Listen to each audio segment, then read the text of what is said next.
I'd like to call to order the September 18, 2018 regular formal meeting of the Iowa City City Council. Roll call, please. Cole. Here. Mims. Here. Sully. Yeah. Taylor. Here. Thomas. Here. Throgmorton. Here. Item 2, proclamations. We have 5 proclamations to read tonight. It will take not more than 30 minutes, I promise. I'm only kidding. But I also want to welcome you to your City Hall. It's great to see all of you, especially on a wild and crazy day like today where, I don't know about you, but I looked out the window at one point and thought I saw trees falling down all over the place and enormous amounts of water coming down. But luckily, God bless everybody in North Carolina, things aren't quite as rough here as in that state.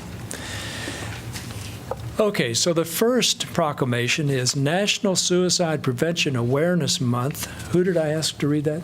Pauline. City of Iowa City Proclamation. Whereas September is known around the United States as National Suicide Prevention Awareness Month and is intended to help promote awareness surrounding each of the suicide prevention resources available to us and our community. The simple goal is to learn how to help those around us and how to talk about suicide without increasing the risk of harm. And whereas suicidal thoughts can affect anyone, regardless of age, gender, race, orientation, income level, religion, or background, and whereas, according to the Center for Disease Control, each year more than 41,000 people die by suicide. And whereas suicide is the 10th leading cause of death among adults in the U.S. and the 2nd leading cause of death among people aged 10 to 24. And whereas Iowa City chooses to publicly state and place our full support behind local educators, mental health professionals, athletic coaches, PAC leaders, police officers, and parents as partners in supporting our community in simply being available to one another. And whereas local organizations like the Crisis Center and the National Alliance on Mental Illness are on the front lines of a battle that many still refuse to discuss in public, as suicide and mental illness remain too taboo a topic to speak about. And whereas every member of our community should understand that throughout life's struggles, we all need the occasional reminder that we are all silently fighting our own battles. And whereas I encourage all residents to take the time to inquire as to the well-being of their family, friends, and neighbors over the next few days, and to genuinely convey their appreciation for their existence by any gesture they deem appropriate. A simple phone call, message, handshake, or hug can go a long way towards helping someone realize that suicide is not the answer. Now, therefore, I, James A. Throgmorton, Mayor of Iowa City, hereby proclaim the month of September 2018 as National Suicide Prevention Awareness Month. And I believe Joy Amon is here to accept.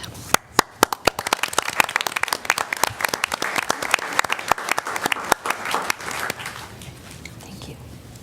Good talk. Say a few words, right? I'm a member of the Johnson County Suicide Prevention Coalition, and I work closely with the Crisis Center and with the National Alliance on Mental Illness to raise awareness of suicide. I appreciate the opportunity to witness and accept this proclamation. We are thankful for the City Council and the City of Iowa City for addressing this critical issue and for encouraging action to reduce the number of suicides. We can make a difference. Thank you. Thanks so much.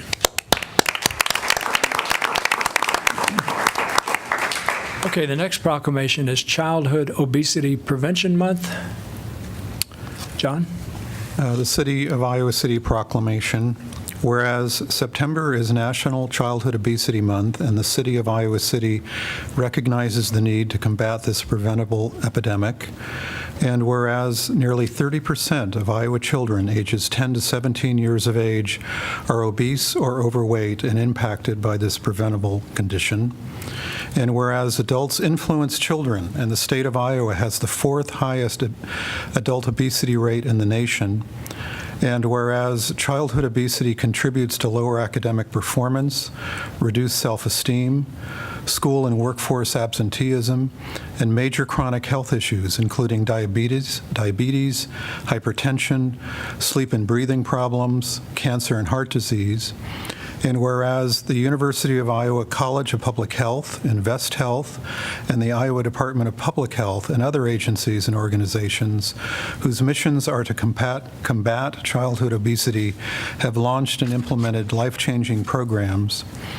And whereas the City of Iowa City is committed to reducing the effects and number of children affected by childhood obesity through such organizations, Therefore, I, James A. Throgmorton, Mayor of Iowa City, hereby proclaim September 2018 as Childhood Obesity Prevention Month, and urge community members of all ages to adopt healthy lifestyles that include eating 5 servings of fresh fruits and vegetables daily, being active for 30 minutes a day, and limiting recreational screen time to less than 2 hours daily in the spirit of combating childhood obesity.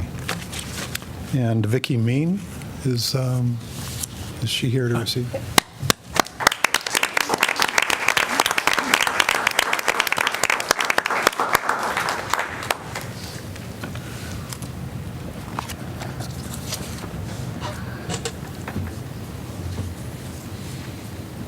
Thank you all. I'm from the College of Public Health and a member of our Invest Health team. And the statistic that you stated, that we're the 4th highest in adult obesity, is actually a recent statistic that was released last week.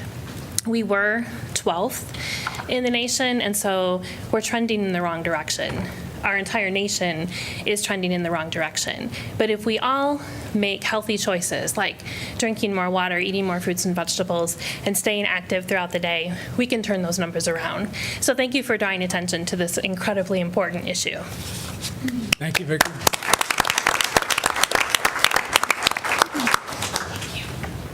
Okay, the next proclamation is the International Day of Peace. Whereas the issue of peace embraces the deepest hopes of all peoples and remains humanity's guiding inspiration, and whereas in 1981 the United Nations proclaimed the International Day of Peace be, quoted, devoted to commemorating and strengthening the ideals of peace, both within and among all nations and peoples, unquote, and in 2001 called for a global ceasefire on that day. And whereas there is growing support within our city for the observance of the International Day of Peace, somebody's phone, which affirms a vision of our world at peace and fosters cooperation between individuals, organizations, and nations. And whereas global crises impel all citizens to work toward converting humanity's noblest aspirations for world peace into a practical reality for future generations. Now, therefore, I, James A. Throgmorton, Mayor of the City of Iowa City, do hereby proclaim September the 21st, 2018, to be the International Day of Peace in Iowa City, and encourage community members to honor this special day. Ed Flaherty, could you come on up, please?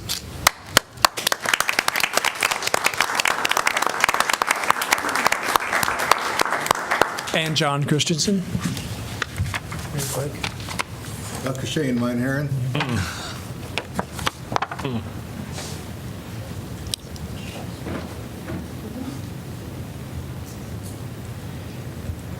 I'm Ed Flaherty with Veterans for Peace Chapter 161. This is John Christensen, co-president of Veterans for Peace 161, and these are the members of Veterans for Peace. A few of them. I wanted to thank the council for this opportunity. It is an opportunity to accept the idea that war that we are in right now, the 17 years of continuous war, is not a perpetual war. We do not have to be at war forever. Peace is possible. And your proclamation, an agreement to the International Declaration today speaks to that, speaks to hope. There's a lot of things involved in the war and peace thing, but just on the money end for a moment. The 2019 budget for the military for the United States is $717 billion. The general fund budget for Iowa City, as I understand it, for 2019 is proposed to be $67 million. On a per capita basis, the Pentagon spends $2,182 per person for every Iowa City resident. I mean, that they don't, Iowa City residents don't necessarily pay that much in taxes because most of that military spending just winds up being added to the national debt. But so expenditures of $2,182 per Iowa City citizen for the military compared to $882 per Iowa City citizen for the Iowa City General Fund. We get what we invest in. That's what I used to think as a banker. So we need to change what we're investing in, and let's not invest so much in war. Let's invest more in peace. John Christensen will talk a little bit more about the international aspect of the day. Thanks, Ed. The International Day of Peace is the 21st of September and is an official United Nations holiday. It's dedicated to world peace and specifically for the absence of war and violence. Last year, there were 562 celebrations in 127 countries around the world. The theme of this year's UN Peace Day is the right to peace, the Universal Declaration of Human Rights at 70. And this refers to a covenant that President Carter signed in 1980. But now, in 2018, the United States is the only industrial country that has not ratified that treaty. Thank you.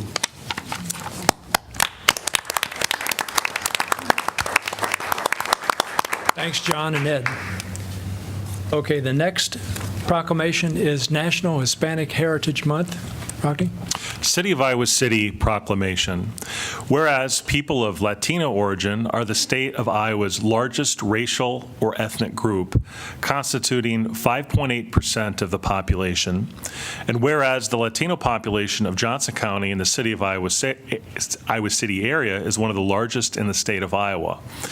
And whereas, despite recently suffering unfair and reprehensibly inaccurate portrayals of their community, Latino residents continue to contribute their goodwill, energy, and leadership to our city. And whereas this community can only grow more vibrant and successful through their presence and contributions. And whereas we dedicate ourselves to working together to continue to address our challenges and celebrate our strengths. Now, therefore, I, James A. Throgmorton, Mayor of the City of Iowa City, Iowa, do hereby proclaim September 15th through October 15th, 2018, to be National Hispanic Heritage Month, and encourage all of our residents to celebrate the many ways in which Iowa City is enhanced by its Hispanic and Latino and Latina community. Barbara Kutzko is here to accept the I don't see Barbara out there now. Anyone else? All right. Excellent.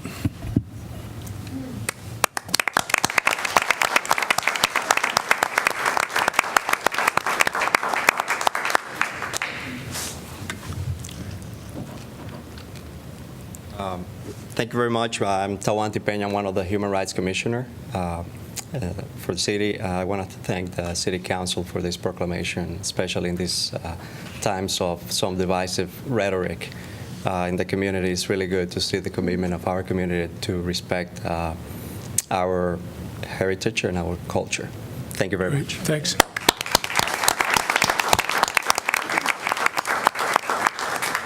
Okay, we get to have a little bit of fun now. So the next proclamation and the last proclamation for the evening is Playvolution. Susan? City of Iowa City proclamation. Whereas a play deficit exists in our society, a very real decline in unstructured play, which has critical implications for the health of our community. And whereas children's media usage has soared in the past 2 decades, with the average American child engaging in 7 hours, 38 minutes of media use each day. And whereas play is critical to children's healthy brain development and building active, healthy bodies. And whereas play allows children to use their creativity while developing their imagination, dexterity, and physical, cognitive, and emotional strength. And whereas unstructured play allows children to learn how to work in groups, to share, to negotiate, and to resolve conflicts, and to learn self-advocacy skills. And whereas play helps children develop new competencies that lead to enhanced confidence and the resiliency they will need to face future challenges. And whereas play is just as important for adults, especially in the workplace, keeping one functional under stress, refreshing the mind and body, triggering creativity and innovation, increasing energy, and helping to prevent burnout. And whereas play is so important to optimal child development that the United Nations High Commission for Human Rights has recognized it as a right of every child. And whereas, above all, play is a simple joy that is a cherished part of childhood.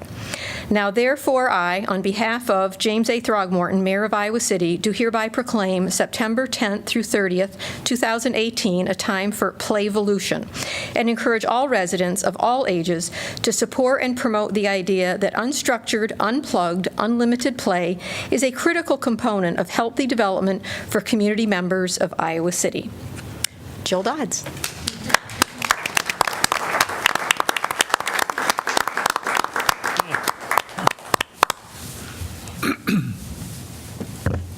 Thank you.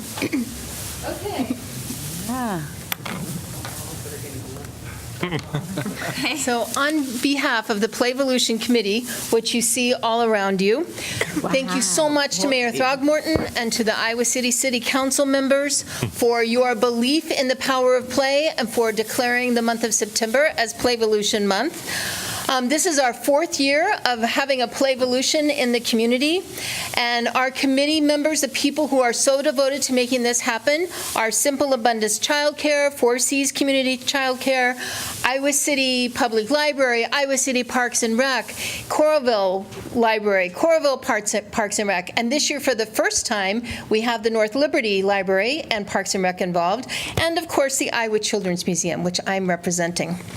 So, as you said in your declaration, we know that play is critical to healthy child development. What we also know is that play is a basic human need as essential to our well-being as sleep. So when we're low on play, our minds and bodies notice. Over time, play deprivation can reveal itself in certain ways. We might get a little cranky, we might get a little rigid, feel stuck in a rut, or feel victimized by life. So to benefit most from the rejuvenating benefits of play, we need to incorporate it into our everyday lives, not just wait for those 2-week vacations every year, which is why we are here today to start a Playvolution right here in Iowa City, Iowa. And we're going to ask all of you to help us. We have a little cheer to kick it off that we're going to teach you first. And the cheer goes like this. So we'll all do it. 1, 2, 3, 4, imagine, create, discover, explore. 5, 6, 7, 8, 9, 10. Let the Playvolution begin. Okay, now we're going to do it for real. And when the cheer stops, either you throw your beach ball high in the air, or you twirl your whirligig high in the air, or low on the ground, however it works for you. And we're going to play for a minute. Okay.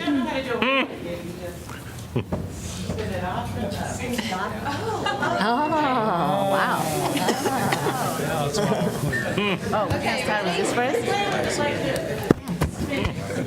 Okay. 1, 2, 3, 4. Imagine, create, discover, explore. 5, 6, 7, 8, 9, 10. Let the Playvolution begin! That's okay. I just want to make sure my coffee didn't fall over.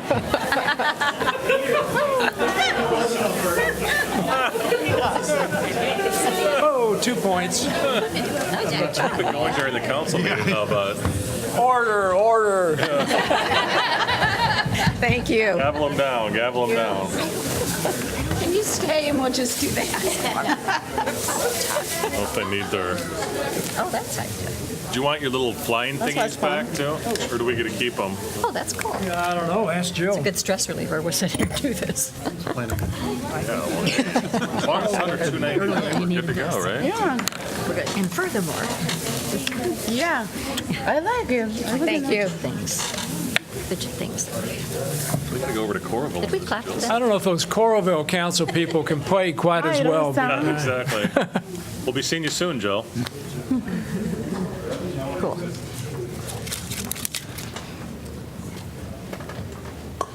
It's fun. All right, fun. All right, now we're going to turn to item 3, special presentations.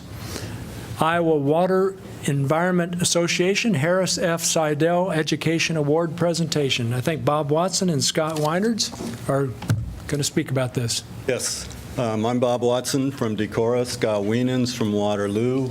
Tim, you know, I hope. We're here this evening to present the Harris Seidel Education Award and a little history. When a society like ours puts in advanced water treatment, the life expectancy goes up 20 years. And so what we do is fairly important, and the education part of our association is the primary part of our association. We try to educate ourselves. The very first operator training course in the United States was 103 years ago in Ames on the Iowa State campus. 12 years later, we put together the association, which is now the Iowa Water Environment Association. And a year after that, the Iowa Association morphed or spawned the National and International Association, the Water Environment Federation. And so, strangely enough, from humble Iowa beginnings for water and wastewater education, we now have an international organization. Harris Seidel was very important in a lot of the education that happened in our association. He was the president of the Wastewater Association, the president of the Engineering Association, the president of the Water Association to the state. He also put together and was on the board of the certification company that does certification. So grade 1, grade 2, grade 3, grade 4. There is a company that puts together the criteria, gives the testing. So Harris wanted wastewater workers and water workers to be paid. The higher certification, the more intricate your equipment that you work with, your technology, and therefore the higher pay grade that you have. Education for us also is not only educating people, but educating ourselves. And as I go through Tim's resume, I think that will become fairly evident that Tim has done both of these things. So, I'll go through the resume first, and then I'll go through what he's done for our association also. So in January of 1974, Tim was a welder at the Harshfeger Corporation in Cedar Rapids. In 1983, he was an iron worker for Mid-America Construction. In '85, he was a drilling assistant for Shive Hattery in Iowa City, the engineering company, a welder and assembler at Divine Engineering in Cedar Rapids. And then Tim took advantage of the the Clean Water Act and the monies that the Clean Water Act gave for people to join our association and our industry. And he went to Kirkwood Community College and was given an Associate of Applied Science in 1986. Wastewater treatment operator at the Glenbard Wastewater Authority in Glen Ellen, Illinois in 1986. Manager of the waste treatment operation at Iowa Beef Processors in Columbus Junction, Iowa in 1987 to 90. Associate Professor, Environmental Training Center, Kirkwood Community College. So Tim got his training at Kirkwood and then went back as a professor at Kirkwood. Then he was an AutoCAD technician with Johnson County, the auditor's office in Iowa City here. University of Iowa, he went back to school again in 1994, got a Bachelor of Science. I actually used to stay with Tim when I would come down here, and he was never home. He was either working or taking classes somewhere. Then in the superintendent of the Water Pollution Control Facility in Ottumwa, Iowa, project manager with Hart Frederick. The University of Iowa, Iowa City, 2005, Tim got his Master's of Science in Civil and Environmental Engineering. And he was the Senior Environmental Engineer and a project manager with Stanley Consultants working on projects both in the Mideast and in Australia as well as other places. And so I will go through what he's done for our organization itself, the IWEA organization. Tim was on the Biosolids Committee when the Biosolids Committee received a national award, a video that they put together talking about biosolids. Scott was actually the chair of the Biosolids Committee at that point. Region 6 director, which is the DNR region here that you guys are, he was elected and then kind of forgotten about, he said, and he's still there? No. He's not there now. Education Committee for IWEA, Region 6 Education Director from now until whenever he fades away. Multiple presentations at the Region 6 meetings over a 20-year period. He was a member of the Ad Hoc Water Source Committee, which gave away K through 12 supplemental science education to mostly private schools in the state who were hard up for curriculum money. And that was on water, wastewater, surface water, groundwater, and wetlands. And it was K through 12. We gave away the curriculum to the schools. The schools used them in their classrooms. Over a 10-year period, we hit about 400 classrooms in the state. Those people were too young mostly. Most of the little kids were too young to be part of our association and our industry.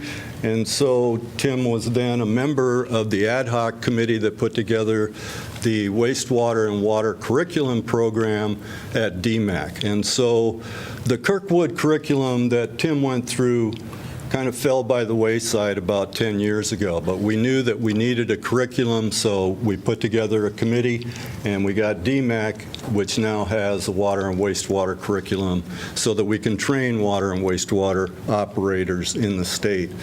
He was also a member of the ad hoc committee that put together having the governor each year proclaim 1 week, the week of water and wastewater workers in Iowa. Tim was actually an author of the language that's used every year. This is the most recent, signed by Governor Reynolds. Tim, Bill Stowe, and Jenny Puffer were the authors of the language that is used in that.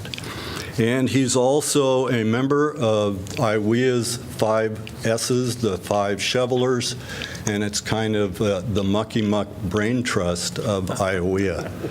And so with that, and his final stop, maybe not his final stop, but his stop now is working for you here in Iowa City. And with that, it gives us pleasure to present the Harris F. Seidel Education Award to Tim Wilkie for 2018.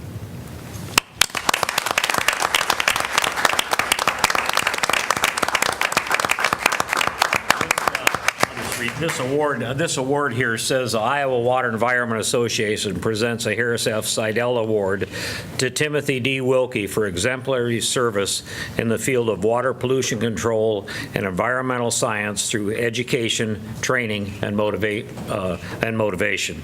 Tim, congratulations. Thanks. You bet. It's okay with you guys. I think you guys want to move on, so. Thanks a lot. Nice to see you again, Tim. Thanks for the time. You bet. Thank you. Okay. Feel free to come on Congratulations. anytime. All right. Okay.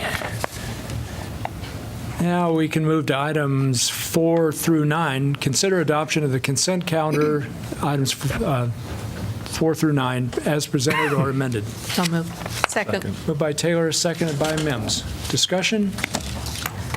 Can we do anything later or now? What? When you say discussion, can I just highlight two things, or I can highlight later on the work session? Well, if it's just praising something or Yes, whatever. just like very quick. Yeah, okay. I'm just gonna highlight the item number 9G with J, which is Virginia Miller biking on sidewalk. You know, just I would like to ask the staff, as a matter of community educations, to really respond to her, and if they can respond, so the people can know exactly when they can side. Because her letter is really interesting, that she bringing like her kids and she to the public library, and they will, you know, the street doesn't have like bike lane or anything. Yeah. We have responded. I think it came out after the agenda was published, so we can get you a copy of that response. Okay, and the second one is of the 9K. Really, I don't know, you know, the code exactly, but from the way that, you know, Bonnie lay out, like where her house is, the location, and the, you know, the yard that she have, and everything. I just want to see if there is any special exception, like to have or could be put together for those kind of houses. Yes, it could be done. We would recommend against that, and if you'd like, we can explain that in a memo to you on why we would resist an exemption for that property and others. Sure, thank you, yeah. That's it. Any further discussion? Hearing none, roll call, please. Cole? Yes. Mims? Yes. Salee? Yes. Taylor? Yes. Thomas? Yes. Throgmorton? Yes, motion carries 6-0.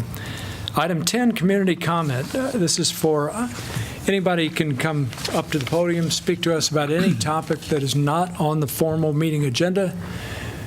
Please limit your comments to not more than 5 minutes. State your name when you first come up. So would anybody like to address us on any particular topic? Hey, Brandon. All right.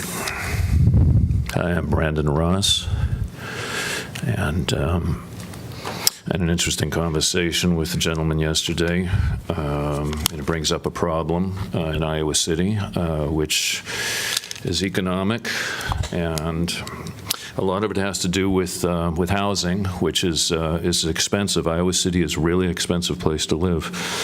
His name is Greg, and he was telling me problems that the poor have. They have very little place to live. Housing is very unaffordable. Shelters are often decentralized to the city, far to go. And if you can get into a shelter, that's great, but they need transportation to be able to get out to the shelter, which oftentimes is lacking. Homeless people also tend to carry what they own with them everywhere they go, so that makes things doubly more difficult. Sometimes the shelter has kinds of curfews that prevent homeless people from doing other things that most of us wouldn't even think twice about doing. If they're older, 40s, 50s, 60s, there are further handicaps. If it's women, there's even more things we can mention about that. I don't have to go into that. There are few jobs, and there are almost no jobs for such people who can't get showers or to get their clothes cleaned or things like that. And I said I would come out here and mention these problems. Meanwhile, new construction takes away common space and replaces more affordable affordable places with unaffordable ones. And even the recreation center is very forbidding to homeless people who used to go in and have a place to go, but that section has been removed in our rec center. Now, those who have jobs, let's go to the working class, and I consider people who are homeless working class people because if you are homeless, you're working your tail off all day long and all night long. You're lucky you can get sleep. So don't call a homeless person just a homeless person. They are working class people. They don't have a job, but they're working hard. But those people who actually have the jobs, they can't afford to live here much easier. I'm talking about people who are in the service sectors, waiters, bartenders, baristas, librarians, shop clerks, substitute teachers, Uber drivers, even store owners, construction workers, people who work for the city, artists, students, you name it. The cost of housing in town is skyrocketing. And if you have minimum wage, even raising the minimum wage would mean nothing if the landlords are allowed to keep pumping up their rent. They suck practically all the capital and the working hours out of these people. I asked some people about the percentage of what they pay for rent. Say a person works about 160 hours in the course of a month.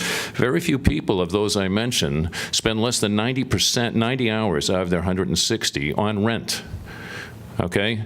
Now, say they're making $7 an hour, and they make about $1,200 to $1,300 a month. 700 of their hours goes to the landlord.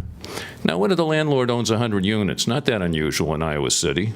Well, that landlord is taking, you do the math, he's taking thousands and thousands of hours. If, for instance, 100 units would be 10,000 hours a month. 100 units, 10,000 hours of work. So the people are working for the landlords. And, you talk about things like national suicide prevention. People can't afford to live. They spend all their time trying to make rent. They're more likely to commit suicide. You talk about childhood obesity. Well, cost of food and cost of living goes up. But what do people pay most for? They pay for rent, and they also pay for health care. If we can't get control over that, we can't do anything about obesity, and we can't really cut into suicide. We can't prevent suicide. So these things cut so many different ways. National Hispanic Heritage Month. Well, it'd be nice, if the Latino people who are immigrants, first generation, second generation, also had the ability to be in the city. We talk about affordable housing, and then we toss it off. We say, oh, affordable housing, let's give 5 units. Let's give 5 units out of 50. Let's give 5 units out of 100. Let's give 5%. But why not give 95% affordable housing? Why not give 5% to the 5% who are in the upper 5%, right? Why not those 5% get what they need and everybody else gets what they need, okay? Why not affordable housing for everybody? If you see people in the streets living under bridges in this town, okay, even people who are in school living in their cars, okay, there's a problem. If you can't take care of that, if we can't take care of our own people, if we can't provide a place to live, then the city and everything, all the proclamations won't do anything. We have to do much better. So instead of affordable housing, let's make all affordable housing. Let's not just make a few units and make the town unaffordable. We have to do better. Thank you. Thank you, Brandon. Anyone else?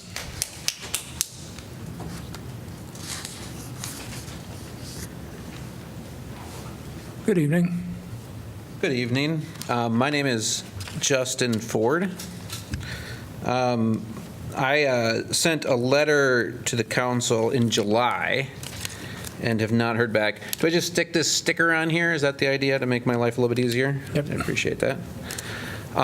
So I apologize to read you the letter, but I hadn't seen any action one way or the other being taken on it. So I called up the friendly city workers, and they said the best thing to do would be come here and say the same thing that I wrote you, and then maybe we'll get somewhere. So I apologize for reading to you, but Iowa City is a wonderful, friendly, and open community. We can continue to be a community that leads in a practical and progressive manner by updating our building code. I am proposing that we amend the current 2015 Uniform Plumbing Code as amended to include the 2018 International Plumbing Code updates on signage usage requirements for single-user restrooms. Section 403.1.2 of the family or assisted using toilet and bathroom fixtures originally stated that the fixtures located in such facilities as required by Section 1109.2.1 in the International Building Code are permitted to be included in the number of required fixtures for either male or female occupants. The 2018 International Plumbing Code edition, Section 2902.1.2 in the 2018 International Building Code adds the following crucial language. Single-user toilet facilities and bathrooms and family-assisted use toilet and bathing rooms shall be identified for use by either sex. Making this small change will help our businesses serve our customers and provide gender non-conforming people with a welcoming experience in our community.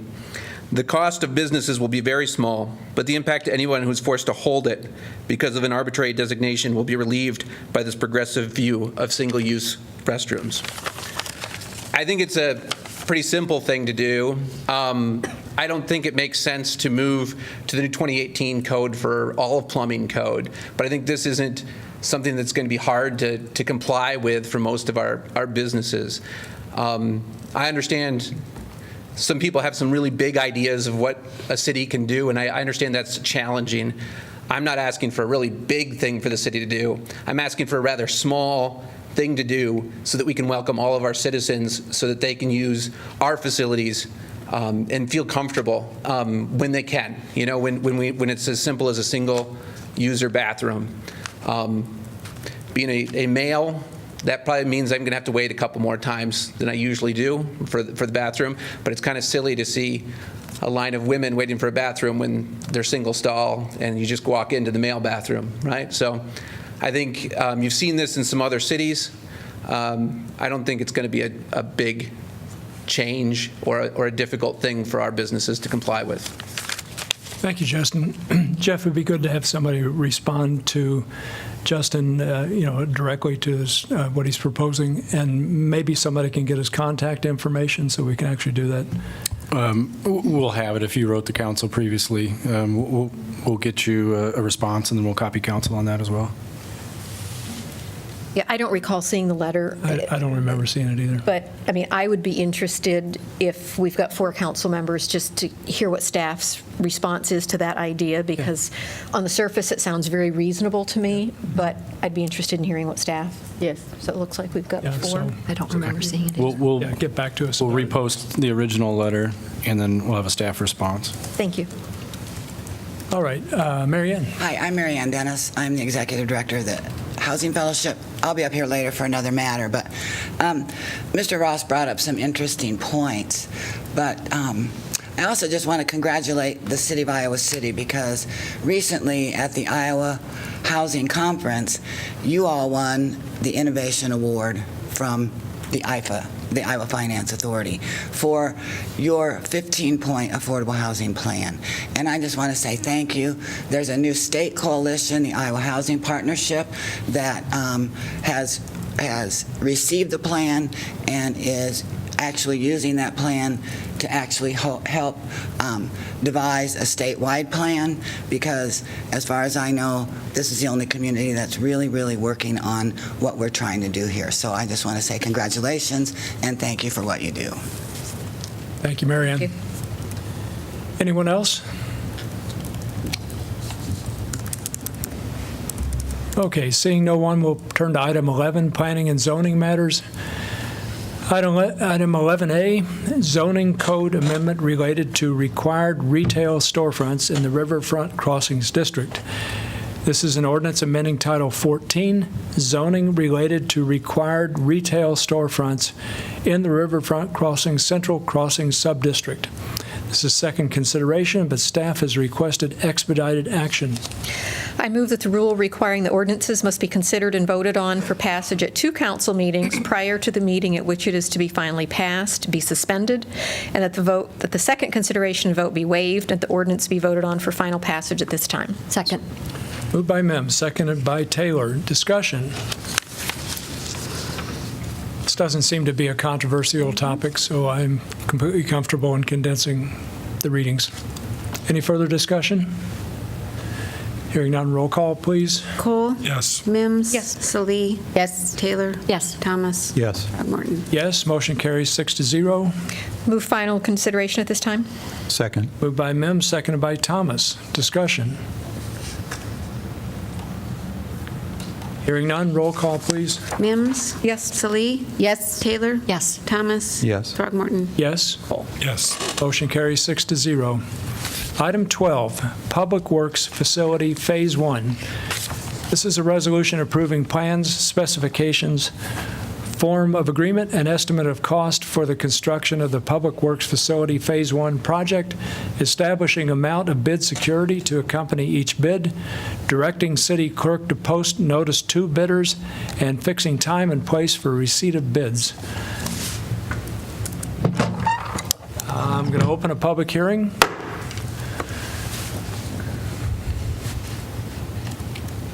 Mr. Mayor, Council, Ryan Kanaki, Public Works Director. We're excited to bring this project before you. Obviously, it's a phase project for us down at our Public Works facility. I'm going to have Jesse Bowman with Newman Munson Architects come up and run you through the project, and we'll be available to answer questions. Okay, great. Hi, Jesse. Hello.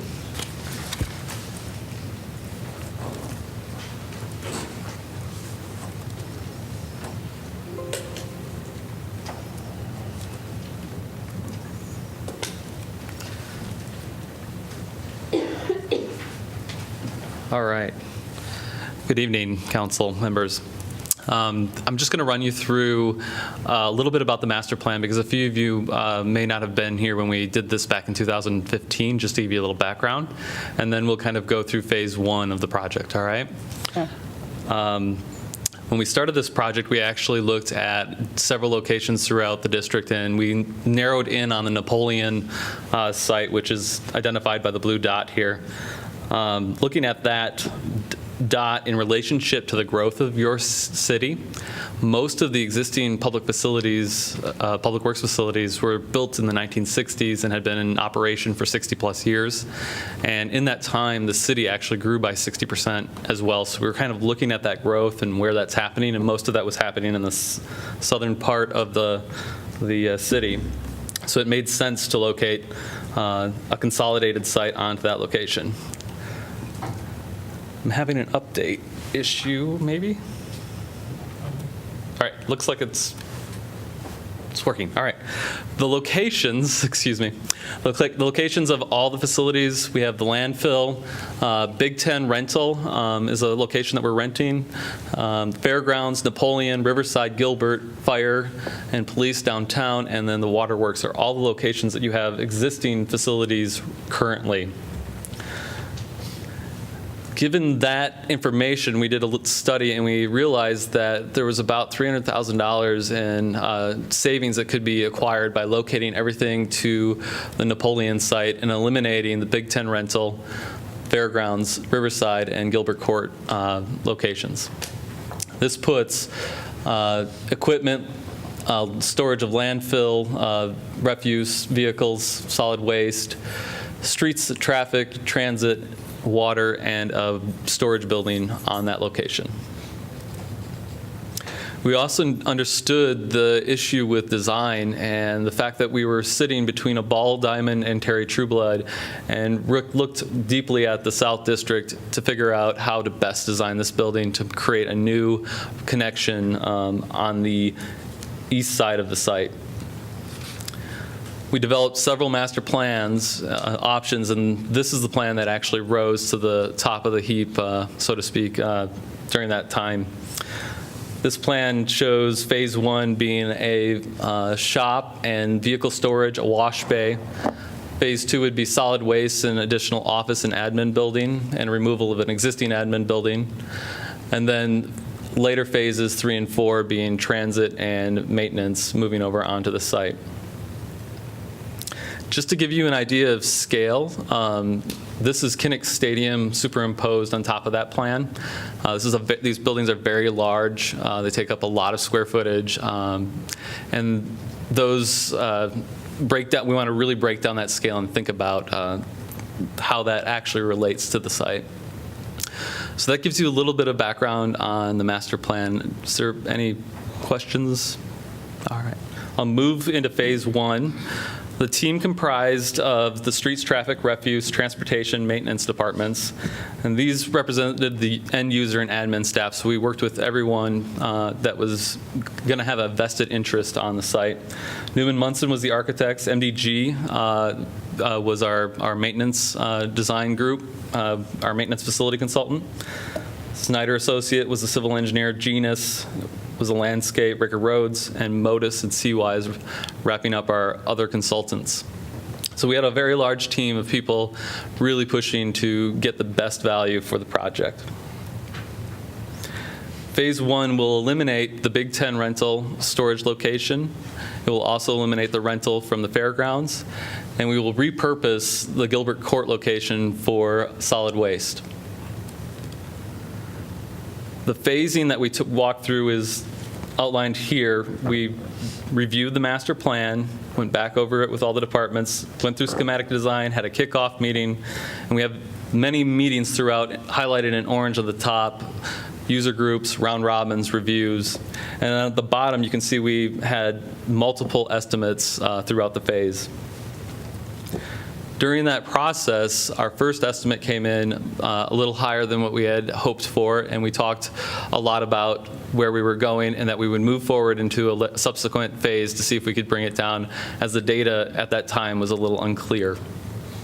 After design development, we were faced with the fact that the estimate had actually increased. And at that moment, we really met with all the department heads again and reworked the plan to bring it back into the $10.7 million budget that we were aiming for. And we really did a very good job. I just want to say that the staff here did a very good job of identifying the values that they needed, what were the priorities that they really wanted to see in the building, and worked very diligently at getting the most bang for the buck. One thing I will like to say as well is, this building is a state-of-the-art building. We're designing it for longevity. Those costs for that kind of structure are typically a little higher. There was also land cost associated with this. We're actually grading a section of property that will be used for a later phase. And also, we're hopeful that the bids will come in a little bit better, seeing that there's a build moratorium with the university going on right now. So this is a prime time to actually get this out. Looking at phase one, we've reduced this phase now down to the blue area. That's shops and storage with a wash bay still at the same location. So we reduced the scale of the building and actually combined some shops, and we're able to reconfigure to keep the functionality up. Police and fire will still have a warm storage building located here, and a fire tower will be constructed as well. Everything that you see in white will be subsequent future phases. As part of the documents right now, we've identified two alternates. Alternate one is an addition to vehicle storage, and alternate two is a canopy on the west side for outdoor protection of items. The master plan then has been revised to follow this diagram showing a future refuse building potentially being separated, and then the same outline of the building for transit and maintenance on the south side of the site. Part of the design features of this building include stormwater quality was taken into consideration. We're letting the water go through a low area before discharging to the river. So we're not discharging water right from the site into the river. Native plantings. No additional parking will be in phase one, and we are going to provide low emitting vehicle spots and electrical vehicle spots. We've done a decent amount of study with the White Group to determine daylight harvesting and lead, and the envelope has been scrutinized to give the most efficiency for the dollar, and high-speed doors are even utilized to reduce the amount of time that we have open to the environment. Part of this project, we're going under LEED version 4, and health product declaration and environmental declaration points are coming into play here. This is brand new to the construction world, and those products have been specified within the specifications. We have a durable precast structure, and we've looked at water efficiency with low fixtures, water reclamation, and a fire pump test pit. A little deeper look inside the building. We have 65 parking stalls, just under 10,000 square feet of shop area, 6,600 square feet of mezzanine area on the upper level. So we've increased from your existing facility by 30% on the first level. If you combine the mezzanine, it's almost a 50% increase in the amount of area. And vehicles, these buildings that were done in the 60s, the vehicles have grown immensely. So that square footage is really just meeting today's need with plans for future additions to continue to grow this phase project. This is a rendering of the exterior. As we walk down Gilbert Street, we've broken the building down into bays, and at each of those bays we have daylighting coming in. We're looking at trying to incorporate, we are incorporating in some lighting strategies, so at night this will color shift and change color and allow for a nice pedestrian feel. Just an overall project budget of $12 million, overall construction budget of $10.9. We have 74,250 square feet. Anticipated completion date of November 2019. Our Leadership in Environmental Energy Design LEED certification will be silver. Alternate 1 is priced out at $715,000, and alternate 2 is listed here at $270,000. That is what we're proposing to build on the Napoleon site. Thank you. Thanks, Jason. Are there questions for Jason? I actually have a question. What are we looking at for solar infrastructure on this building? Oh, I forgot to mention that. Back in the sustainable strategy, we did design the roof so that solar panels could be installed. So we have factored the weight of the panels and the necessary connections that we'll need to make into that roof design already. The solar panels are not inside the project currently. I wanted to ask a similar question, Jason, and that is, why not shoot for net zero carbon emissions? Shoot for net zero? Or do net zero? The construction budget would not allow us to get to net zero. We would need to basically cover that roof with solar panels to get there. That's a possibility, yes, in the future, because we have designed that entire roof so that you could get there. The issue being, we needed to get the functional space done today so that we had and plan for the future so we can get there. Is kind of the answer I'd leave you with. So efficiency is the most important thing, right? Energy efficiency with regard to net zero anyhow. So am I correct in understanding that you're doing everything reasonably possible that can be done? Yeah. With regard to making the building as efficient as possible, energy efficient as possible? Yes. To kind of walk you through the White Group process, we look at different strategies and what the paybacks are of each of those strategies and what that determination would be. So we're trying to find the best value. So daylight harvesting, LEED, we can get some energy points there. We're not using the lights. Then going to LED lights made sense. The amount of insulation in the wall makes sense. One thing to remember, this building, the factor of safety inside the building will kick out a lot of fresh air coming in. So when the diesel fumes build up, we're bringing in a ton of cold air during the winter. So we strategized on that recovery of that building and what the energy will be used. So we went with a VRF inside the shops and radiant heat overhead. All of those strategies put together to deliver about a 40 to 50% over code baseline building. And then from there, supplementing with the solar panels to get you down to net zero would be a possibility. Do we have a sense of the cost and what the solar panel installation would cost? This is. Oh, yeah. Hey, Martha's right here. Yeah, thank you, Martha.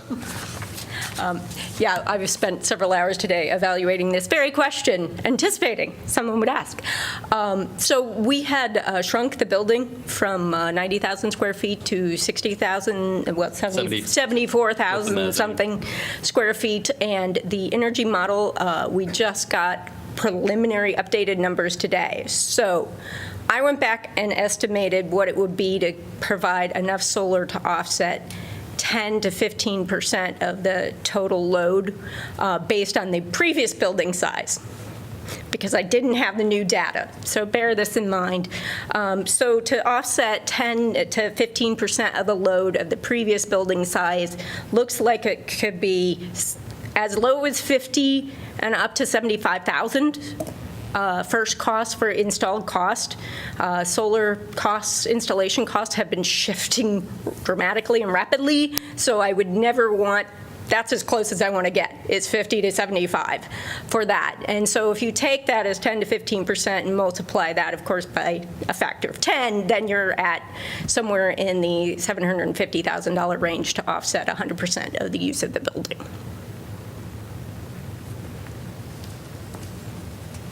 Thank you, Martha. I have no, go ahead. Sorry. PPAs, because I know someone's going to ask. So a power purchase agreement at PPA is a way of a public entity like a city or a school to reap the benefits of tax incentives that are available to private entities.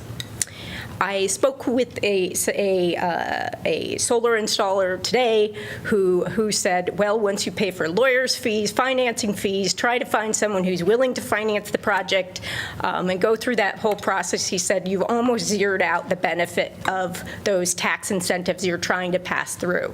And so he discouraged that as an approach for a small system. If we're looking at 10 to 15%, he's like, it's not worth, he's like, I promise you, it's not worth it unless you have an angel investor who's willing to just loan you the money at a low rate for a little while.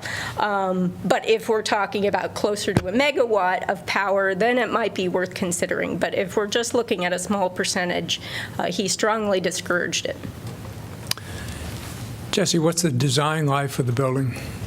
50 years is kind of the target that we were So it's got a pretty extensive longevity, if you will, right? I mean, yeah, most of your facilities right now are running 60, and they're metal buildings, so this should be definitely, a longer lasting building than that. Yeah, so PV panels are warranted for 20, 25 years, and may keep operating long after that. We don't know. We don't have enough experience with that.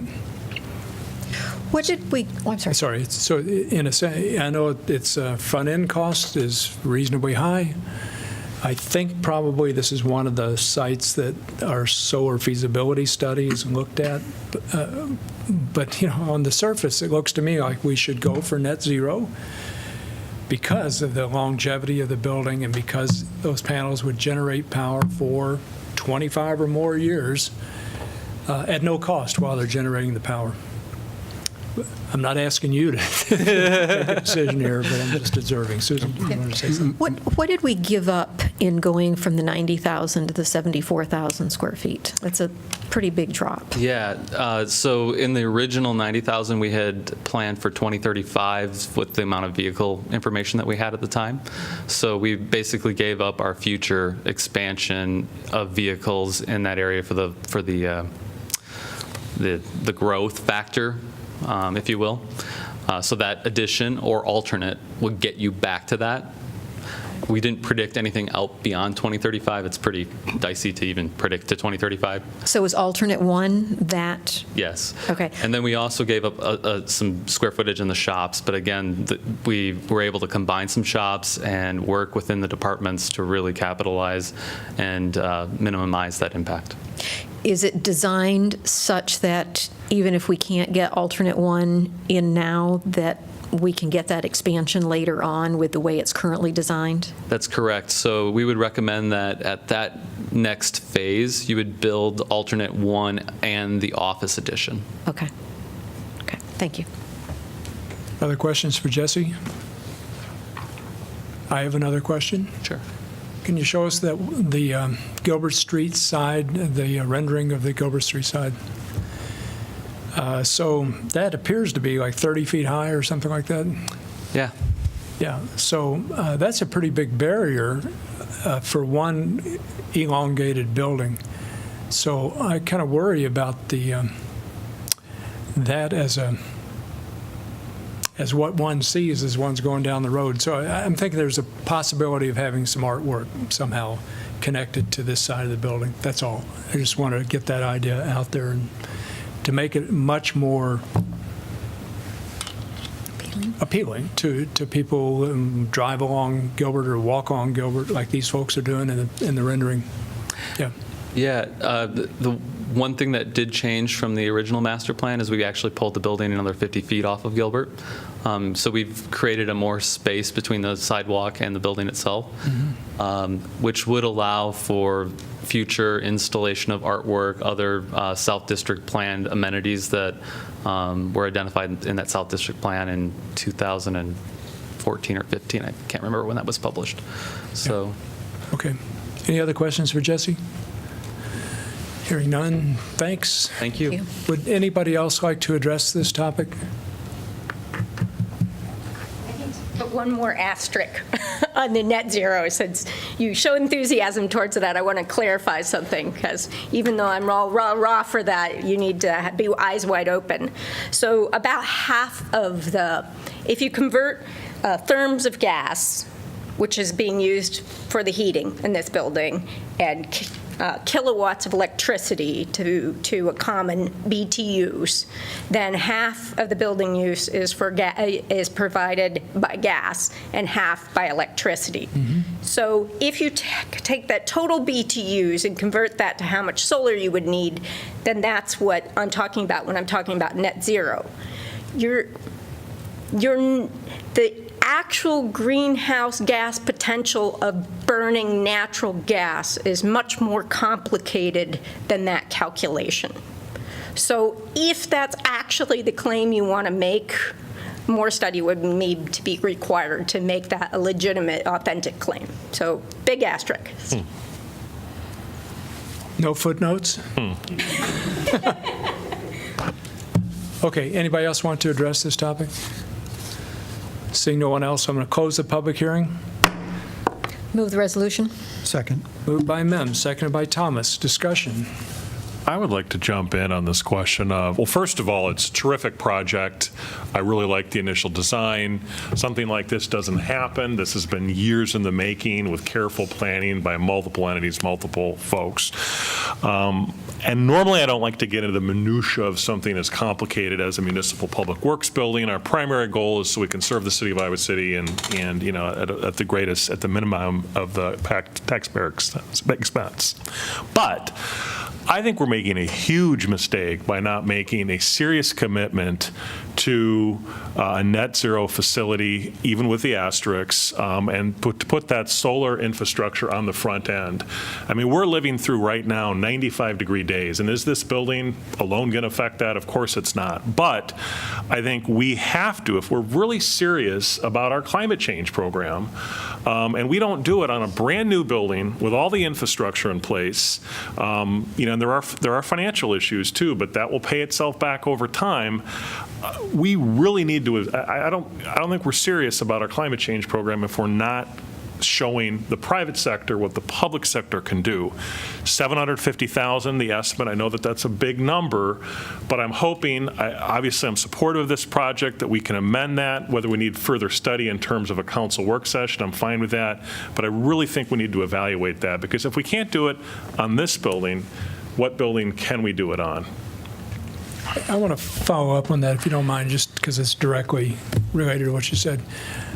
I didn't hear you mention geothermal. Are we doing proposing to do geothermal on this project? We are not proposing to do geothermal on this project. Your heating load, this type of building doesn't have a lot of air conditioning. Geothermal efficiencies really ramp up when you have a heating load and a cooling load. We don't have that cooling load. We have a major demand for heat. So that's where that payback doesn't make sense. Your investment in the geothermal would be many times that solar investment. Great, okay. Other questions or, discussion, other discussion?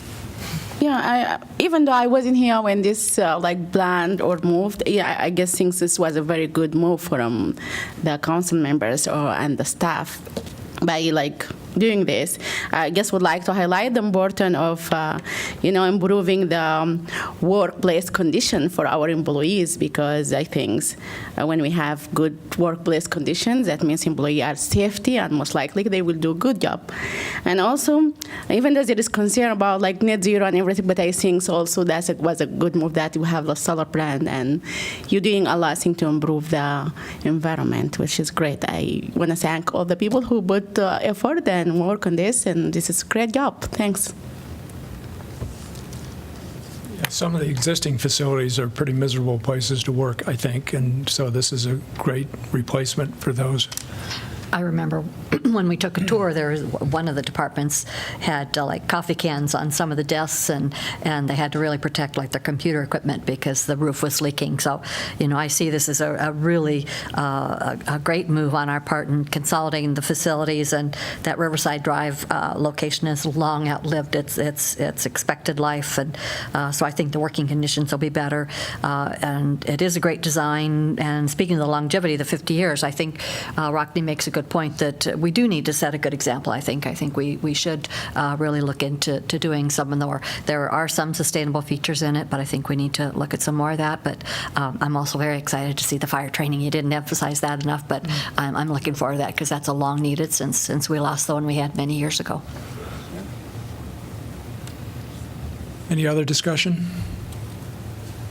Well, I want to pick up on what Rockne said, but maybe if we think it's too expensive to do a full array that would replace all the carbon emissions, so the building would be net zero, maybe we can get part of it, so half the roof or something, or half the array. What I would suggest now, we had a brief conversation this morning anticipating that this would come up. You have your solar feasibility study that we're trying to put a bow on and bring to you. That analyzes a number of different facilities. It doesn't analyze this because that was being done by the design team here. Let us present to you all the data that we have from the facilities that we looked at. We'll bring the data that is currently being refined by Martha and the team right now, bring that to you at the same time, and we're thinking October, and we will lay out all the options for solar. There's a good chance that this one will rise to the top based on some of the preliminary numbers that the team has looked at. And then you can decide how aggressive you want to be going into this budget. But I think it's critical that we get the plans and specs on the street right now because there's a good bidding window here, and we can actually get some work started this fall still and get going through the winter. If we were to hold off and study this issue further, we don't know what the bidding climate would look like come December or whenever we could come back to you. So the team assures us that the structure is in place. I think we can come back with a solar project, but you should probably look at the broader study that we've done before making that call. I think that makes a lot of sense, and I'm also concerned about the fact that to get into this budget, we've had to downsize it by more than 16% in terms of square footage, and basically give up any growth in terms of the size of our fleet and need for workspace for our workers, et cetera. So I guess my first preference would be to get that bid out and see if we can possibly get those alternates in there in terms of getting some of that square footage back so that we can get the facility space now while it's cheaper than it will be in 5 or 10 years. And then once we have that solar study, feasibility study back, then look at the possibility of doing that. Sounds reasonable to me. Rockne, does that sound okay to you? Yeah, October 2018 sounds like a good. Yep. Yeah, okay, good deal. Any further discussion? Hearing none, roll call, please. Salee. Yes. Taylor.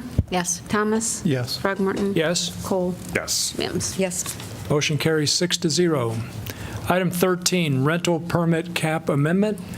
This is an ordinance amending Title 17 entitled Building and Housing, Section 5 entitled Housing Code, to require properties with new rental permits to be leased promptly. This is pass and adopt. Could I have a motion, please? Move, pass, and adopt. Moved by Thomas, seconded by Mims. Discussion. Well, would anybody like to address this? Yeah, seeing no one. Discussion, please. Hearing none. Roll call, please. Taylor. Yes. Thomas. Yes. Throgmorton. Yes. Cole. Yes. Mims. Yes. Salee. Yes. Motion carries 6-0. Item 14, Iowa City Climate Action and Adaptation Plan. This is a resolution adopting the Iowa City Climate Action and Adaptation Plan. Could I have a motion to approve, please? Move adoption. Second. Moved by Mims, seconded by Cole. And now we're going to hear from Brenda, and then I guess Ashley. Is that right? Is that the sequence in mind? Yeah. Yep. Great.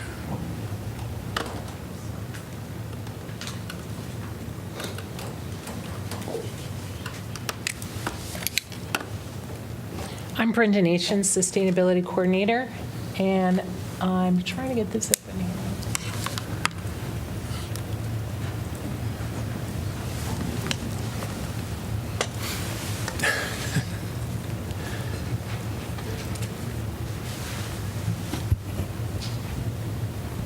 No.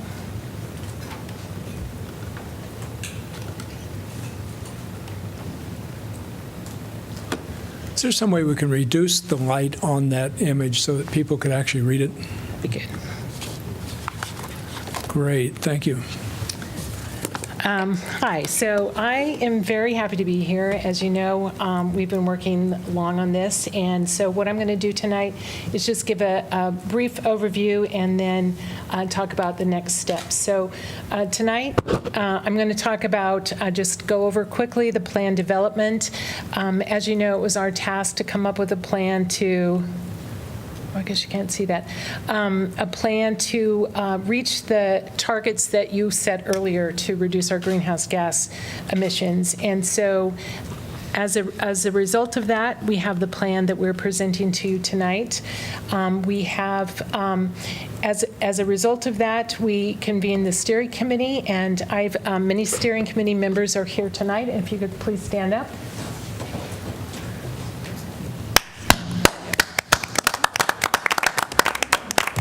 So they've been a great team to work with, and they've done a really good job and have had a lot of expertise. So we also had a lot of community involvement.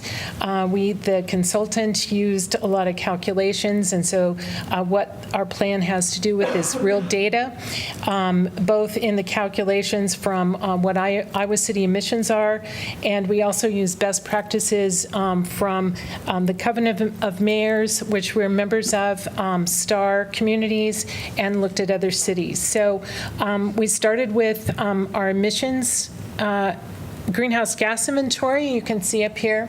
And from this, we used calculations and actions to get to the emissions reduction goals that you set previously.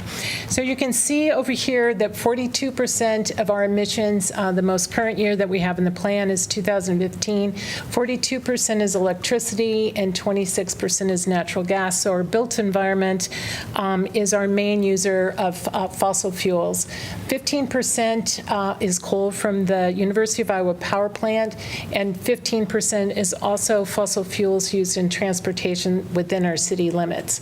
The other item here is waste, which is a small percent, and for the community, that's just the waste for the Iowa City community. So You might have seen this before. This is a timeline of our climate work that we've done in the city. And with 2016, when the mayor signed the Compact of Mayors, which is a 3-year project, so this will feed into that. In 2016, in December, was when you set the reduction targets. And the steering committee was appointed and has been working on this for over a year now. And again, the short-term reductions target are 2025, a reduction of 26 to 28%, and in 2050 is 80%. And so that's a very aggressive amount for long-term. If you think about it, 80% reduction of fossil fuel use in our community. That's pretty substantial, and especially when you think about population growth. So this takes into account that we're a growing city and the population growth during that time.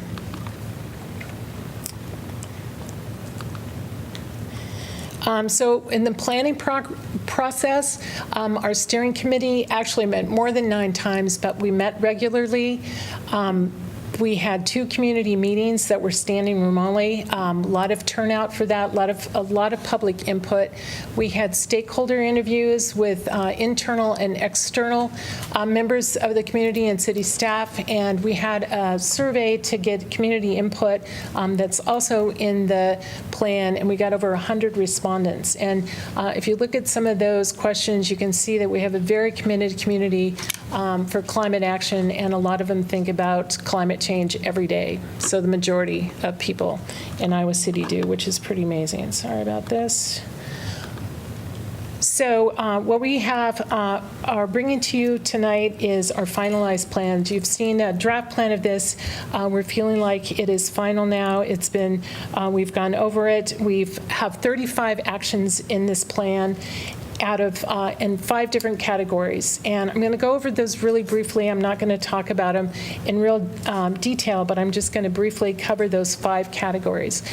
Within the 5 categories and the 35 actions, if you remember, the targets were for community-wide. And so this is what we're asking of the community, and that's why we really needed a lot of buy-in. And so of our community missions, the city government is responsible for 5% of those emissions. But within the plan, we also have action items that are really specific for the municipal government to undertake to show that lead by example as we would like to do. So there's some that are specifically just for city government and some that are community-wide. In this plan, we also have identified what residents can do at home, what people can do at work and businesses can do, and also those that are city government, and some are a combination of those. So within the plan, there's a couple tables that really outline with the plan those that are expected to cost more, those have a local impact, some are higher priorities because they have a global impact, and the tables have more details for each thing. That being said, too, this is the plan and this is the information that's for the public and pretty and readable. We also have a lot of other files for calculations, how to get there, examples, and a tracking toolkit. So what you see here, some of the actions may look simple, but we have a lot of background information on those to move forward with.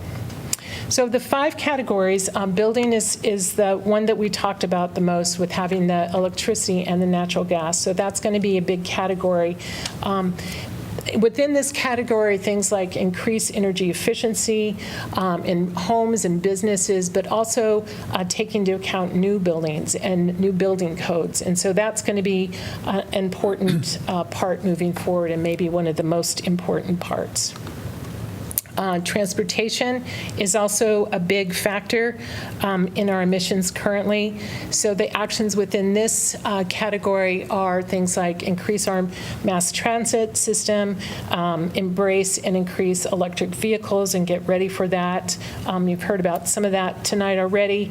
Some of these things that are in the plan are things that we were already doing or ongoing, and things that like bicycle and pedestrian transportation, some of the goals that we already have. And so the actions that were chosen were specifically, there were many actions that we had to sift through. So they were chosen specifically to lower our emissions here in Iowa City, but also things that our community wanted and that fit within our current goals.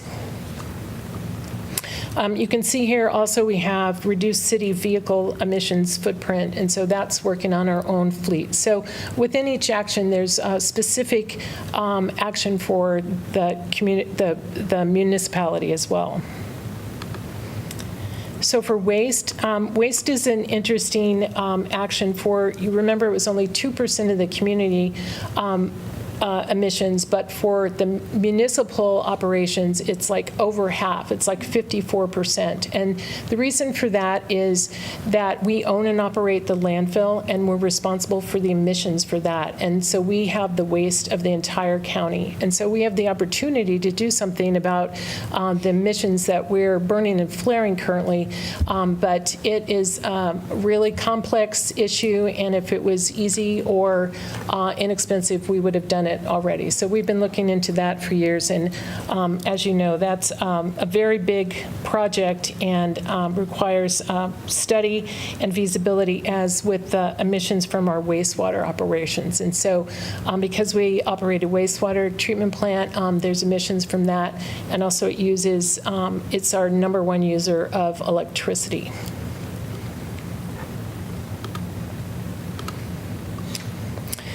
Adaptation is another section. As you know, we're already seeing the effects of climate change.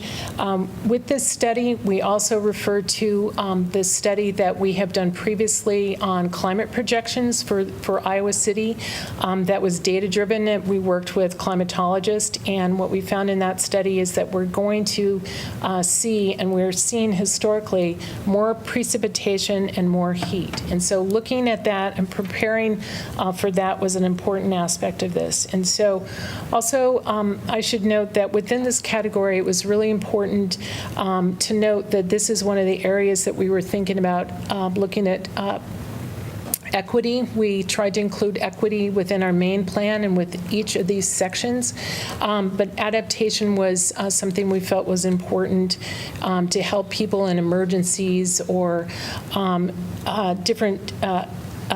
different situations, that people that might have mobility problems or language, didn't speak English as a first language, might be more vulnerable to climate adaptation. And so even though we haven't gone through each action for equity considerations, we hope as we do implementation that we make sure that each of the action items doesn't have a disproportional impact to different residents within our community. Sustainable lifestyle is another section, and in this section, things were more difficult to measure. And so even though some things were very important to include, this was an area that was hard to measure locally, but might have greater global impacts, such as encourage a plant-rich diet. That is one of the #1 things that you can do globally, but we're probably not going to be able to measure that in our own greenhouse gas inventory. But we felt that that was important to have in this, as well as some of the things that are important to us locally, like community gardens and local food. Another thing in here is to initiate a green recognition program, which we're really hoping to do. I've been working on something like that with Wendy Ford, and we'd like to recognize the businesses and organizations in Iowa City for some of these things to help promote it and encourage it community-wide. So basically, those is a very quick overview of what we came up with, and they're within the plan, and so I apologize that I went through those very quickly.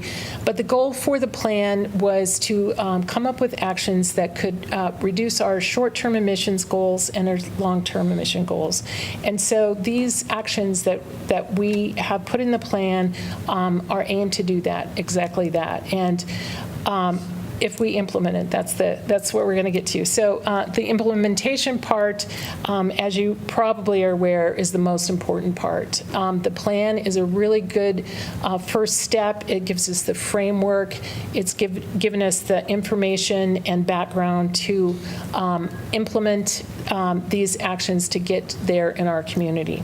So this slide here is, I think you may have seen this before. It's our baseline emissions here in 2005, along with our population growth that we're expecting by 2025. So from our emissions business as usual that we would expect in 2025, these are the areas that we're expecting to reduce in to get to our total amount of reduction in 2025. So this would include MidAmerican's commitment to wind energy for electricity for Iowa customers, and also the University of Iowa's commitment to get off coal in our power plant here. So those are two major things that we're counting on for with our partners. And so in the short term, we're very likely to meet our goals or exceed them by 2025, especially because of these two things. But as you can see, other things are important, and all of the actions are important if we're going to get there. Sorry, something's going wacky here. So for 2050, that's a larger goal, and it's a stronger commitment to get to those targets. And so, again, we have our business as usual growth, which, here we go, which is the second blue. I've lost my thing there. It's the second blue column, and so we're expected to grow a larger percentage by that time. Again, that's MidAmerican is the first orange column. That's going to wind, 100% renewable wind energy by the end of 2020, 2021. The University Power Plant is going off coal by 2025. But then you can see the other things will be more important and are important to start long-term now, which has to do with energy efficiency, electric vehicles, and the other items that you can see there. So long-term is what we need to be looking for to reach those goals, and starting now. One of the calculations that we have are for each of the actions that they were able to calculate, and these were the top 10 actions that had the most impact locally. And you can see, as I mentioned before, the energy efficiency in residents and businesses is the navy blue. For existing buildings is going to be important.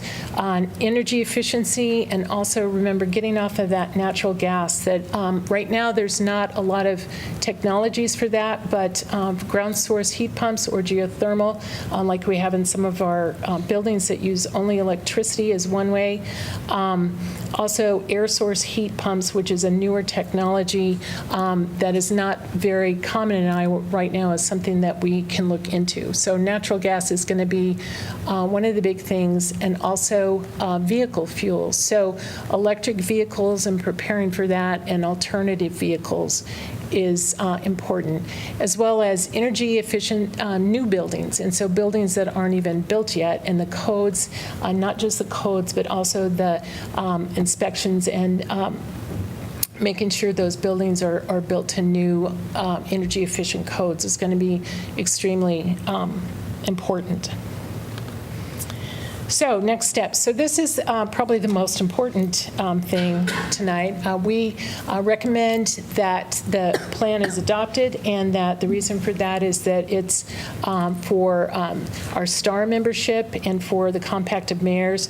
It shows a commitment to these things, and also going forward funding, and gives the plan some credibility to move forward on some of these things, and shows our commitment.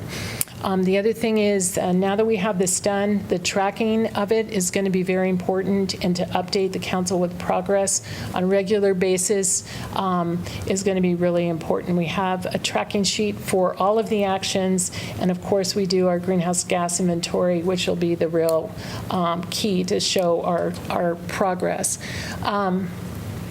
Also within the packet, you should have found the steering committee's proposal. The steering committee would like to disband as a formal committee and continue to work on this. And they are a very committed group, and they realize that the work has just begun, and that getting it out to the public and making sure that it's implemented is going to be a large effort, and they're willing to try and do that. And so they'd like to do a pilot year of trying to be an informal group and seeing how that works, and report back to make sure that they're successful in their helping the council with priorities and implementation. There's also a file in your packet about their implementation suggestions, and suggestions from each of the members, and they voted, and they wanted to come up with some priorities from the last council meeting. They knew that you wanted some recommendations, and so their recommendations align with the actions of greatest impact, which is why I put the last graph in that, in this presentation. So their top priorities is to focus on buildings, both new construction and existing, transportation, and especially with the outreach and getting the plan out into the public. And even though there was 100 people at some of those meetings, it really needs to get out further into the community, and that's something that they would like to work on. With that, I'm going to turn it over to Ashley, who can talk about the city implementation timeframe and budget. Thanks, Brenda. We just wanted to provide an overview, and then I'm just going to fill in a couple of potential questions. We also included in the packet a schedule of proposed city implementation efforts. So I know the big question is, well, where do we start, and when are these things happening? Is there any money in the budget for the proposed action items? And so with just a simple chart, I tried to address some potential questions for each of the actions in the plan. We've identified whether there is already an initiation of a project. So in that chart, you'll see that there's a start of fall 2018, or it's an ongoing initiative. It's not saying that we've addressed each and every aspect of all that action, but there have been some movements. So, for example, working towards the transportation study for a route study. That's coming up and is listed in this chart as beginning in fall 2018. So we've identified a budget for some of these items. As we proceed with implementation of each of the actions, relying on the advisory committee, relying on staff and any analysis of equity issues with the potential action implementation. Each of the projects will likely come back in some form or another from a city side to council potentially. So especially the larger items, either through the budget process or if it's a standalone project that we want to bring forward to you for further approval, you'll see that again. Currently, we have set aside some money in the budget for climate action implementation efforts. So we've included that in the last couple of budgets. Part of that allocation has been covering the study and plan development itself. Other things have been dedicated to actions that align with what has been in plan development. So expanding our tree canopy, we allocated some funds for plantings recently this year along Lower West Branch and Camp Cardinal. So some things have been utilized, but we have a balance of about $180,000 that have not been allocated. So over the last couple of years, we've just kind of been banking that, and those funds are available for projects that we can start and initiate right away. I just wanted to give you a general feeling for what's there now. We will be proposing additional projects, or you'll see other projects identified through this upcoming budget process for fiscal year 20. And that's all I have right now about this. Okay. You all done? Yeah, I'm done. Yeah, I'd like to make a quick comment and then ask all the other council members to chime in one way or another. Mainly, what I want to do is praise the staff and the steering committee and the consultant for the terrific work they have done on this project. So I know John and Matt and GT and Martha and Charlie and you all are out there. You put a lot of time and energy into this, and the results show, especially with regard to your recommendations. I think, well, not especially, but in particular with regard to the recommendations you make with regard to the advisory committee, and we'll come back to that in a little bit, I think.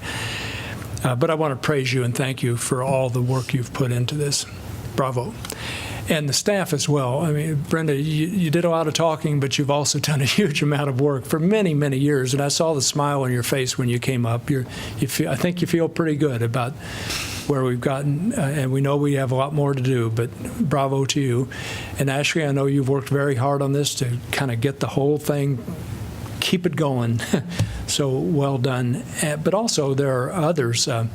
Dylan Cook, Shannon McMahon, Katie Linder, I don't know who else, but at least those three other staff have done yo person's work on this project, and thanks go to them as well. So there are probably other things I could say, and I will, but I want to give everybody else a chance to speak now. So discussion. I have a question and then a comment. So I understand that we only produce about 2%. By we, I mean the municipality of the city of Iowa City. We produce about 5%? Okay. So that's a relatively small number, but are we then committed, though, even though it's just that 5%, we have a plan for 26 to 28% reduction by 2025 as a city? Are we committed to that? That is a really good question. We don't have a formal, some cities have different percentages or adopt the same, and we haven't formally adopted one for the municipality, actually. We're assuming that it's the same as what we have adopted for the community. So that's up to you. Some cities have a more stringent commitment for reduction. Considering our landfill and wastewater, I think it's going to be actually more difficult for us as a municipality and more costly to make reductions. So it's up to you. Okay. So with that question answered, and I understand there's complexity, and that's all I have for you, Brenda. I understand there's complexity in terms of as a city committing to that reduction, but in my view, I'm still not feeling a sense of urgency with the implementation, and I think there are budget limitations. We want to be prudent with the taxpayer dollars, but I really want to feel more urgency, and I want deadlines that we receive in terms of targeted actions. I think in terms of our upcoming budget discussion, I think we need to have, I think if the committee wants to do the informal advisory board, that's fine, but I would like to see a staff person dedicated to implementing to this policy so we get these reductions. Yes, there's a lot of variables that we can't control, but there are a lot of variables that we can control. And I think we need to feel a greater sense of urgency. I mean, we're living through 95-degree September days. We're seeing flash flooding in our streets, and I think we do need to have more focus on that. So in terms of our upcoming budget discussions and staff plannings, I would really like to see at least a part-time person assigned to monitor and implement this program, because I'm still not feeling that we're operating with enough of a sense of urgency so far. I don't know if anyone has any comment on that. Further discussion, folks? Brenda, you can probably sit down. I'll yell out if we need you to come back up. I think I just primarily want to say thanks to everyone who participated in this. It is a really outstanding piece of work and an important milestone in terms of generating a plan, which I think will complement and mutually reinforce with so many of our other plans that we've developed. I think that helps position us to move forward. We do have some transportation elements. We're soon to have an urban forestry element. So all of these things will, I think, help us move forward and be heading in the right direction. I mean, you could generate a lot of activity, but if you don't have plans for how to actually implement, you may not be making the most sensible decisions. So I think I'm mainly just thankful. I am interested in how this plays into questions of equity and into our affordable housing plan, especially insofar as one of the key areas of focus will be on improving energy efficiency. I think that has potentially some real great opportunities in terms of expanding on our affordable housing action plan, addressing questions of reducing our utility bills for those who have low income. So I see some real great opportunities there, and as well as in public health. We just had that proclamation. One of the beauties of the plan is its co-benefits, which you didn't talk about, Brenda, but if you read through the co-benefits, you could be a climate change denier and still say, well, this makes a whole lot of sense because it will help mobilize activities that will address a number of other issues that we're faced with. So I'm very pleased we are where we are, and as we've been emphasizing, it's the implementation now that's the great challenge. I would just want to add my thanks to all the people involved, from staff to the committee. I'm going to take a little bit different approach, and that is, I was looking back through because I can't remember where I read this, and I guess it's not in the packets. An article I read in the last couple of days talked about these issues and talked about, the good work that a lot of cities and some states are doing. But it also had a very negative connotation. It said, given what our federal government has done, these are a drop in the bucket and aren't going to get us where we need to be. Not to say that we shouldn't do what we can do, but to reemphasize to everybody the importance of speaking out and lobbying on the state and national level in terms of what we do on the much larger scale. Because if it's only small cities like Iowa City or even Portland or whatever, hit and miss cities across the country that decide this is important, that's nowhere near enough. And so it's important for all of us to remember that we really need to speak out about these issues on a much larger and more global level. So we just encourage people to keep thinking about that.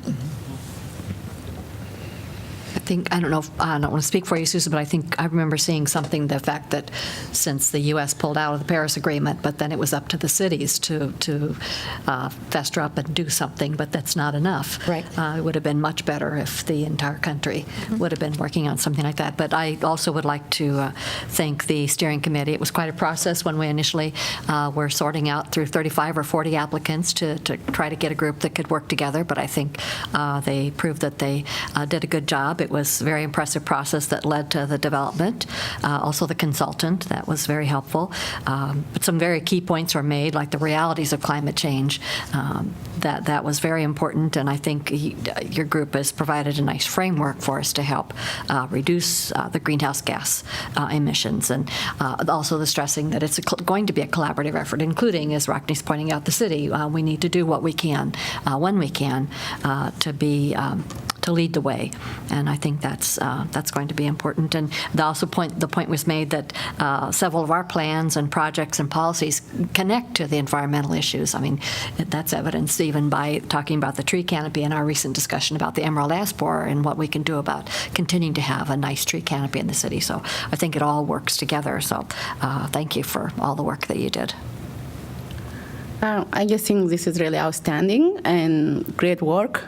I just would like to thank also the staff and the steering committee for like all the time that they dedicated to this project. And I guess we're moving forward here. Thanks. Okay, good. I want to follow up on several points that people have made, especially to begin with what Rockne and John said.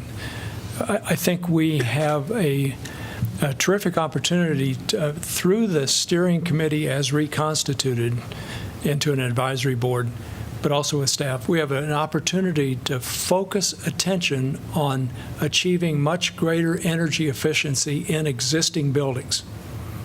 And I think the steering committee members unanimously pointed out that that's really a crucial point.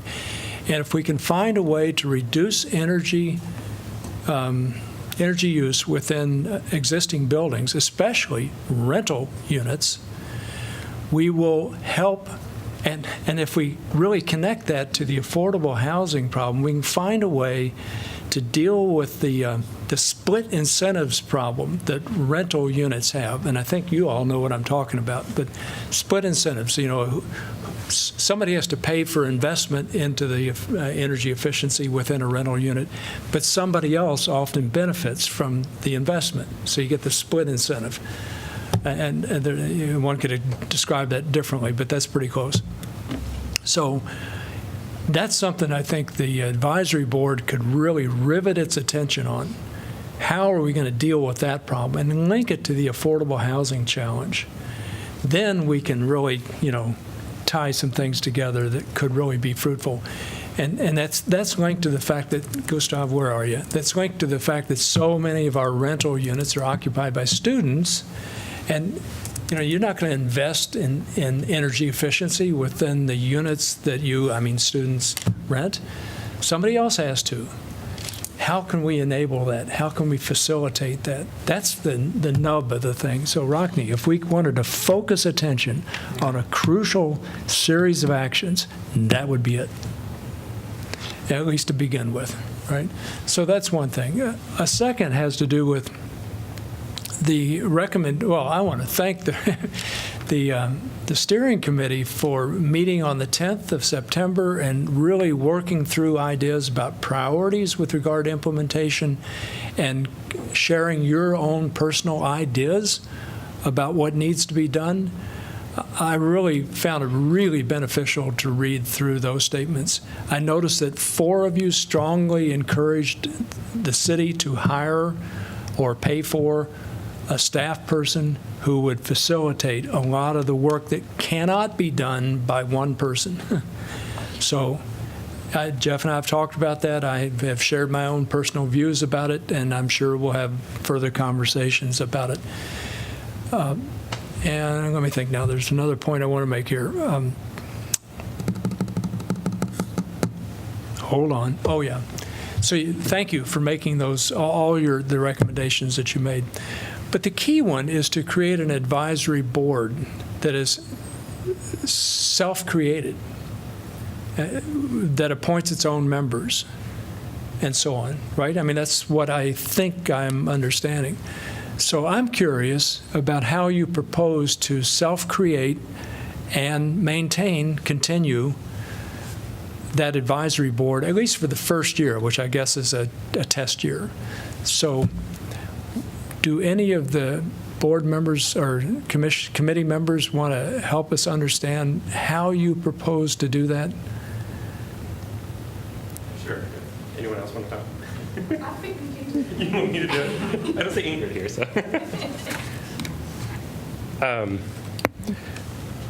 Yeah, after the last presentation. Say your name, Matt. My name is Matt Krieger, the architect representative on the steering committee.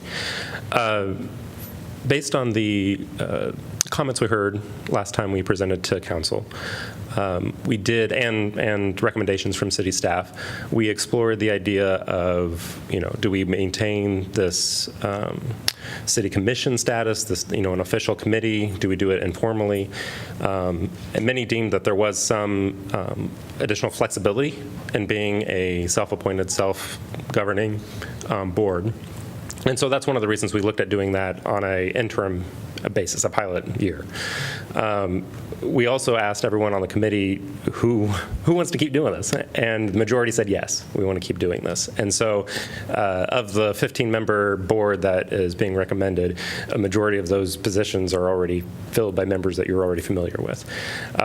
We also acknowledged, though, that we had people that representation that we didn't have on the board. And so within that recommendation, you'll notice that there are entities, organizations, or other stakeholders within the community that we thought should be at the table as part of an actual board. That's not to say that that others will not be involved as well. So one of the big things that we've discussed as part of the committee is that we need to, as part of beginning implementation, to start forming working groups around the priority issues that are first identified. And those working groups are the groups that are really going to start pulling in other experts and other stakeholders within the community to help address what are the specific things we need to be doing. What are the specific initiatives, the specific plans, programs, whatever they may be, to work on those, get input, understand the impact. That's where we also bring in the issues of equity that have already been mentioned, impact in other ways as well. So the board is this way to organize how we're doing things. The working groups is where we're doing a lot of the actual work. But we thought we would start that for a year. And so knowing that it's only a year, we didn't discuss how all those bylaws, those formal bylaws might be set up, how we might have the elections for going forward. All of that, I think, still would have to be worked out as we move forward. But yeah. So I hope that answers your question. I have one other suggestion. And I don't know if y'all are just kind of completely on board with the idea of self-creating an advisory board, but, if we are, we are. Yeah. It's coming as a recommendation to us from the committee, so I'm completely willing to accept the recommendation. But I had one other suggestion. It has to do with maybe something I think also is recommended by several of the committee members. And I think of it as basically this. We need to enable an annual climate action celebration and awards event so that we draw attention to good work that particular kinds of organizations and individuals are doing, and give us people in this city an opportunity to celebrate what we're doing. So I think you all recommended something kind of like that, at least several of you did, and I hope we could follow through on it. Jeff, do you think there's any way we need to bless the creation of an advisory board or facilitate interaction or anything like that? No, I think just a consensus here tonight, and they'll be well on their way.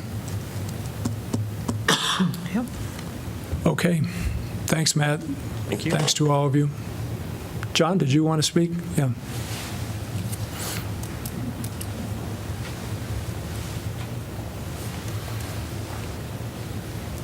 My name is John Fraser.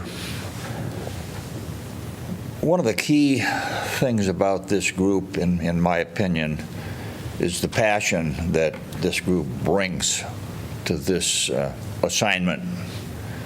None of us are going to be paid, but we really have a burning desire to be your arms and legs, be accountability partners, if you will, with you. The last thing that we wanted to do was say, congratulations, here's the plan. Have a nice life. Good luck. Last time I checked, I think you have other priorities. This isn't the only thing on your plate. And we just didn't have our conscience wouldn't allow us to just dump this into your laps and walk away without volunteering to help. One of the key things up there, the end of the sentence, is outreach. We look at the stakeholders that will be necessary to approach for each of these many, many, many projects relative to the implementation. And it's some of them are universal. We'll be approaching the same stakeholders in many cases. but there are unique stakeholders that have financial interests. And that's key if we're going to be successful with this implementation. It's got to be win-win. There's got to be payback. There's got to be a little selfish, what's in it for me, and we need to determine what's in it for me based on all these stakeholders and approach them, work with you to determine who those stakeholders are, and communicate really aggressively. Susan, I totally agree that Iowa City, Iowa alone isn't going to save the world. And certainly until our administration in Washington, D.C. changes and we step back into the Paris Accord, it's going to be the cities. And I would like to think that Iowa City will be a role model for many, many, many, many other cities across the state and across the country. And of course, we need the Chicagos and the San Franciscos and the New Yorks. And many of those large cities are already on board, as the mayor knows. One of the things that I personally have done, and I'm just one person, I'm stepping down as the president of the Iowa United Nations Association so that as a board member of Iowa UNA, I can focus on our efforts, UNA, to do whatever can be done to enhance climate issues and efforts and actions. And that brings up another point. We need to collaborate, we need to partner with many other groups across the state. I know this is Iowa City, this is all about Iowa City, but one of my intentions is to go from city to city across the state over the next year and talk about what Iowa City's doing, and I think we'll probably develop some synergies and some volunteers and some ideas and more stakeholders in doing that communication outreach effort and communicate broadly and loudly what we're doing to save the globe, because that's what we're really doing. Yeah, we're going to save Iowa City, but we need to go way beyond that. So passion. Charlie, I'm glad to see you here tonight.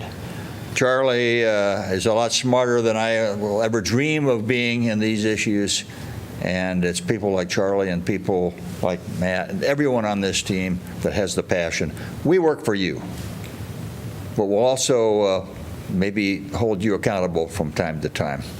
Very politely, very humbly. Thank you very much. Thank you. Thanks, John. Sure, come on up, Charlie. I know I'll be very brief. I want to draw attention to one thing that no one's drawn attention to. Could you introduce yourself for the public, Charlie please? Stanier, Thank you. Iowa City. You're blowing through your 2026 goal. Like, you've already gone through it. This is like, if I could make an analogy, you're trying to get from 250 pounds to 150 pounds, and you say, I need to be to 220 by such and such a year, and you're losing weight at 5 times the rate. You already made your goal. And that is very unique. There are very few places that can say that. And the reason that giant bar is wind power in north central Iowa. And so I think there should be more talk about how to use this unique status of being one of the lowest carbon emitting economies in this part of the country. If we go to the coasts and places with a lot of hydropower, we're sort of on par with them, but regionally, this is the silver beacon of the best environmental performance around. And so I'd like to hear more about how the city can use that in a marketing program to draw new business, new investment, new ideas to Iowa City. And rather than always focusing on the 35 things that we have to do, and each of those 35 things has 15 things, so there's like 1,000 things to do, to step back and pat yourselves on the back for already having made a huge amount of progress through the benefits that you receive from Mid-American's commitment to wind power. Spot on, Charlie, thanks. Martha?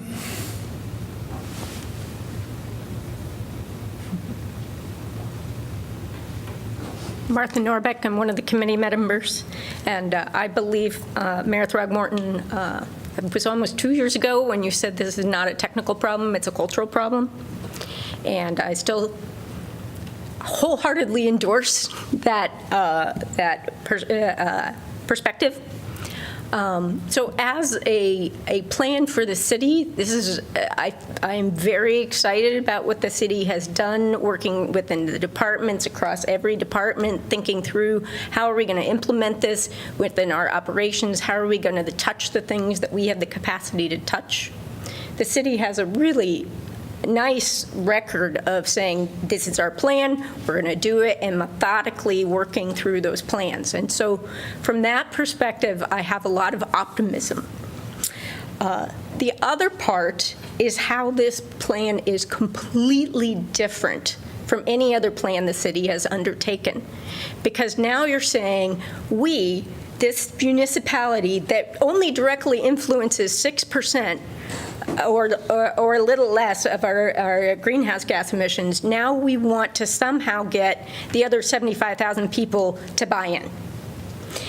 And we've had about 1% of the population participate in some proactive way with this process. How are we going to get the other 99% on board? There was a gentleman speaking on NPR the other day about how he's a political canvasser, and he said, I went to this woman's house 4 times, but she voted. It took 4 times of this guy going to convince this lady just to vote. That's just to vote. It's one action. So when you think about that and multiply that, it's a cultural problem. And when you think about how are we going to roll this out on a community basis, it shifts the conversation. And I don't know that the city the city or the committee have really thought through how exactly are we going to roll this out on a community basis. I think from the city standpoint, we have a really good roadmap, and I'm excited about that roadmap. But how are we going to reach this other 99%? And so that's the big question. And so I ask you to think about that and talk to people in your community. We have hardly even talked to the school district, for example. We have hardly talked to Kirkwood Community College and the people who are influential there. We have all these major employers. They're not at the table yet. And so we have a lot of work to do. So on one hand, I'm like, woo, yay, we got this done. We've got a roadmap for the city. We've got this whole new way of relating. And if we have people involved and they're interacting with the city in a completely different way than they have before, and we're bringing people to the table and coordinating with the city in new ways, we're going to have to think really carefully about how do we organize all that. So we have a monumental task ahead of us. And although Charlie is right, we are very blessed by Mid-American's commitment to wind energy, we still have a cultural problem. And that's not going away, even with wind energy coming on board. So hooray, and get ready for a lot of work. Thanks, Martha. Yes, ma'am. Please state your name when you come up. My name is Patsy Benhart. I live at Bon Air Mobile Home Court. Hi, Patsy. In our area and throughout the city, the last few years, we've had numerous apartment houses go up, and yet these are all geared towards students. And they were talking the other day on the news about, well, the students only have $700 and maybe they get a little bit more, but their rent is $700 plus. Depends on the amenities that they have. The one in my neighborhood has a pool and many benefits that people in other structures do not have, which is fine. But I am considered about our senior citizens. They were shut out of that facility, which was run down and should have been shut down years ago. And I don't know if anybody took the time to think what's going to happen to those people. And I know they were shuttled out to places that they didn't want to be because they didn't have any bus service, they didn't have any grocery stores. And I don't know what our population is for senior citizens. Those senior citizens have been here for years to make this city what it is. Yet today they cannot do that because they are not able, they don't have the finances, they don't have the health. And I was wondering if there's anything you could talk about to help them. Our church no longer has an active youth group. The only ones that do is our Latin Hispanic group. They continue to grow. Like I was appreciative of the plaque this gentleman got. Hispanics in my area, they may live 2 and 3 families in an apartment to make their ends meet. And then they talk about raising the wages for part-time and full-time people to $15 a month in the future. What about the people that work in the low industry buildings and making hamburgers, washing somebody else's clothes, something like that? I know last year there was a debate on whether to raise it a little bit or not, and I don't remember at this time that went through or not.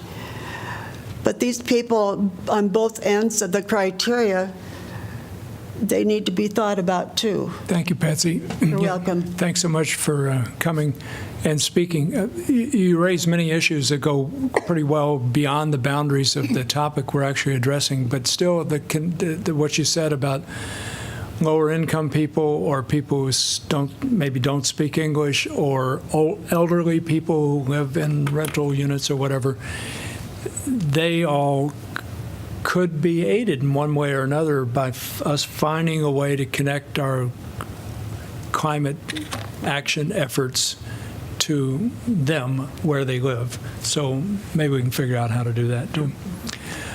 Any further discussion? Hearing none. Roll call, please. Thomas? Yes. Throgmorton? Yes? Cole? Yes. Mims? Yes. Salee? Yes. Taylor? Yes. Motion carries 6-0. Item 15, council appointments. Applicants must reside in Iowa City and be 18 years of age unless specific qualifications are stated. 15A, Community Police Review Board. We have 1 vacancy to fill an unexpired term upon appointment, and we have applications from, 7 individuals? We have a gender balance requirement, a female gender balance requirement. So do you folks have a preference? I really like Letitia McDonald to take this. McDaniel, yeah. For many, many reasons.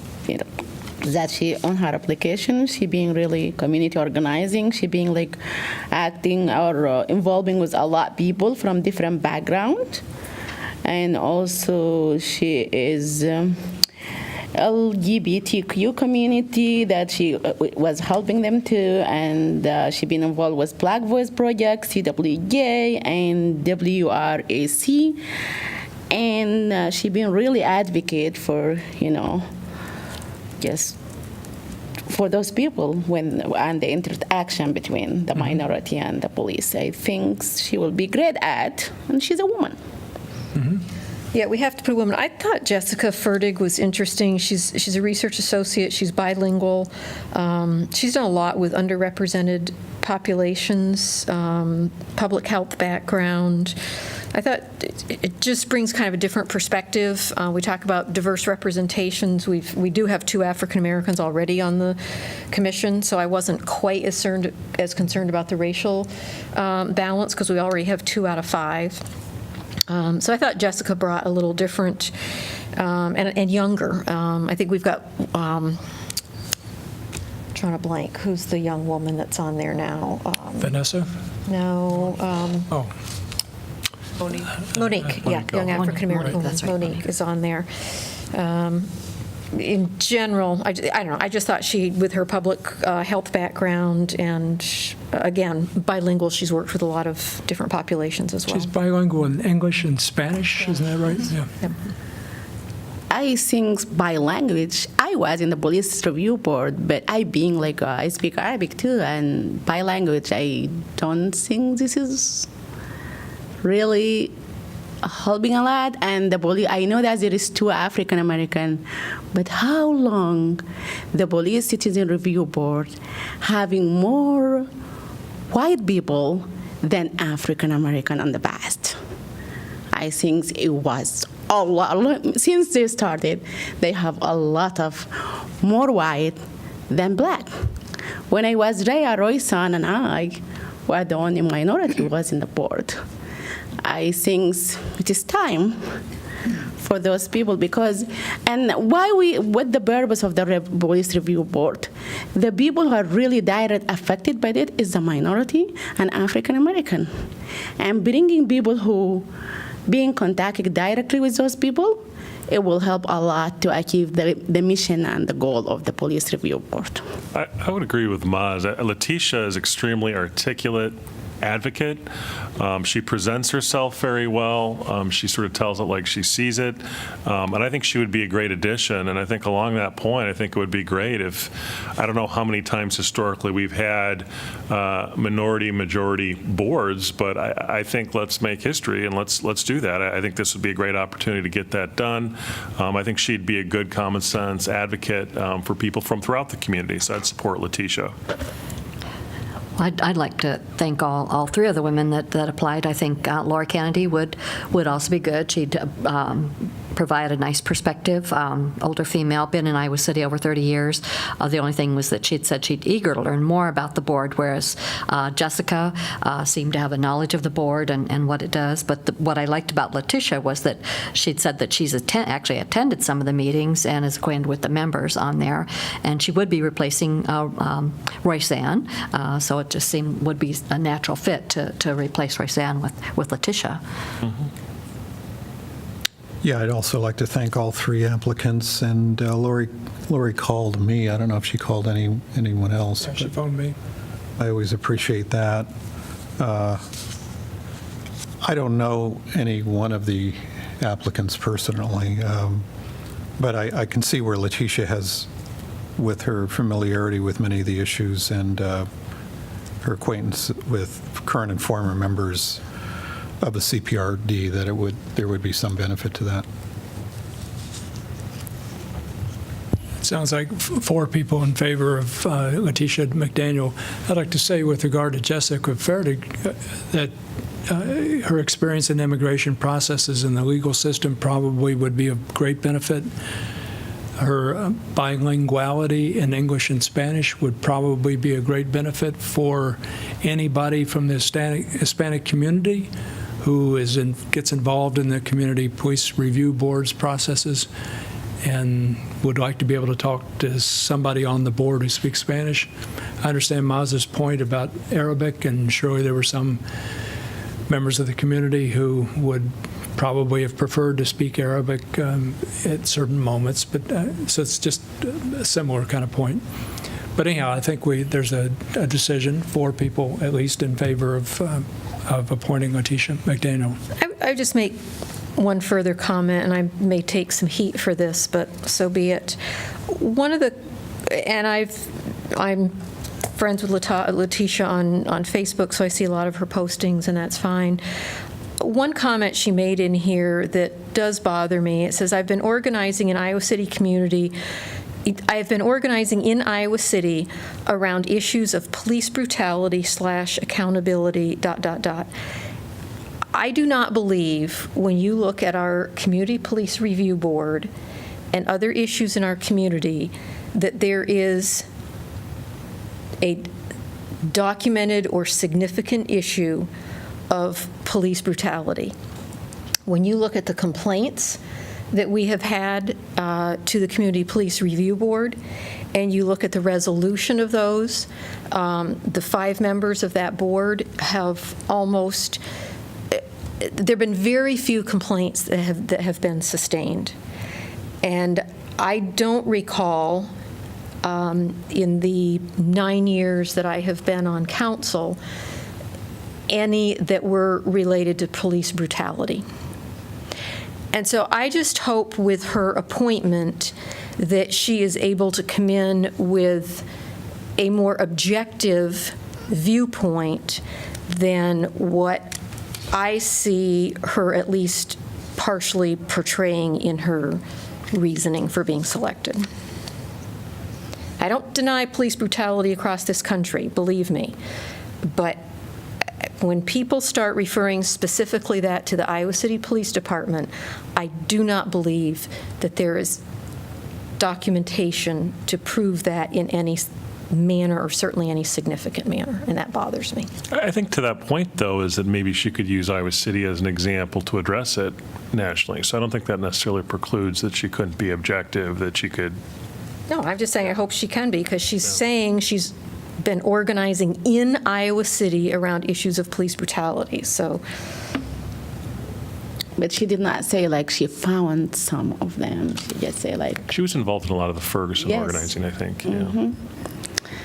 Yeah, I want to ally myself to a degree with something that Susan just said. In my time on the council, what's that, 6.5 years or thereabouts, I have not seen any evidence of police brutality being documented in any meaningful way, and I'm just not aware of any of that. And I have the utmost respect for our officers and the challenge of the work that they do day in and day out, as I'm sure everybody does. I'm not trying to single myself out here.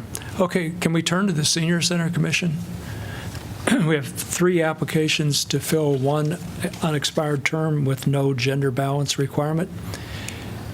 And the 3 are Kathleen Crawford, Zachary Goldsmith, and Harry Olmsted. Harry's already on another commission, correct? Plus, to me, we've recycled Harry a number of times, even if he's not, and we have talked about, well, I'm sorry. We all love Harry. He's awesome. No, Harry, if but, you're listening, okay, we yeah, love you. okay, We love Harry you. You're is, awesome. but at the same But we time, wanna move we've people talked through, about and that's a giving very new fair people point. an opportunity. So, having said that, I don't know either Kathleen or Zachary. Neither applications particularly stood out to me over the other, so I don't know if anybody else knows either of those 2 or has a preference. I don't think I know either one of them. And didn't they apply for other commissions as well? I think they both did, which is okay. I mean, we don't have any prohibition against that. I could go with either one, meaning either Crawford or Goldsmith, but I don't know either one of them either, so. I was, everything you've said applies to me as well. I did lean a little bit towards Zachary. Yeah, I did too. I'd support Zachary. Yeah, I don't remember how old Kathleen was, but Zachary's on kind of the younger side, and I think that could be a positive in terms of a commission member for the senior center as well. Yeah, I don't think Kathleen didn't include any data as far as her age. I don't think she did. I think you're right. Zachary impressed me because he said he has read meeting notes, so he's familiar with what's going on with the senior commission. Yeah, so I'm going to suggest we appoint Zachary. Okay. Did you have something? Okay, could I have a motion to appoint McDaniel and Goldsmith to those respective positions? So move.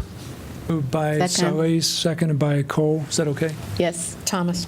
Oh, Thomas, seconded by Thomas. All in favor, say aye. Aye. Opposed? Motion carried. Okay, item 16, announcement of vacancies.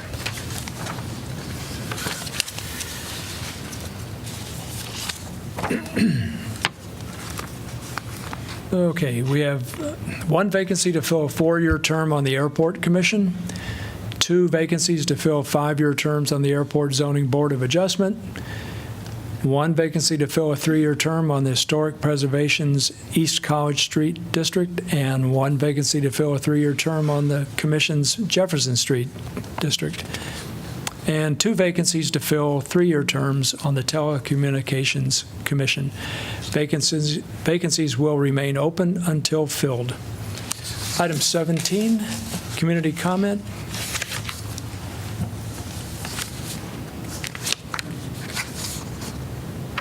Hi, good evening. Evening. It'll work out. So, my name's Gustav, and I'm the University of Iowa Student Government Liaison to the City Council. So, first off, I'm really excited about the Climate Action Steering Plan. I'm really excited to see how that's going to work out and whatnot.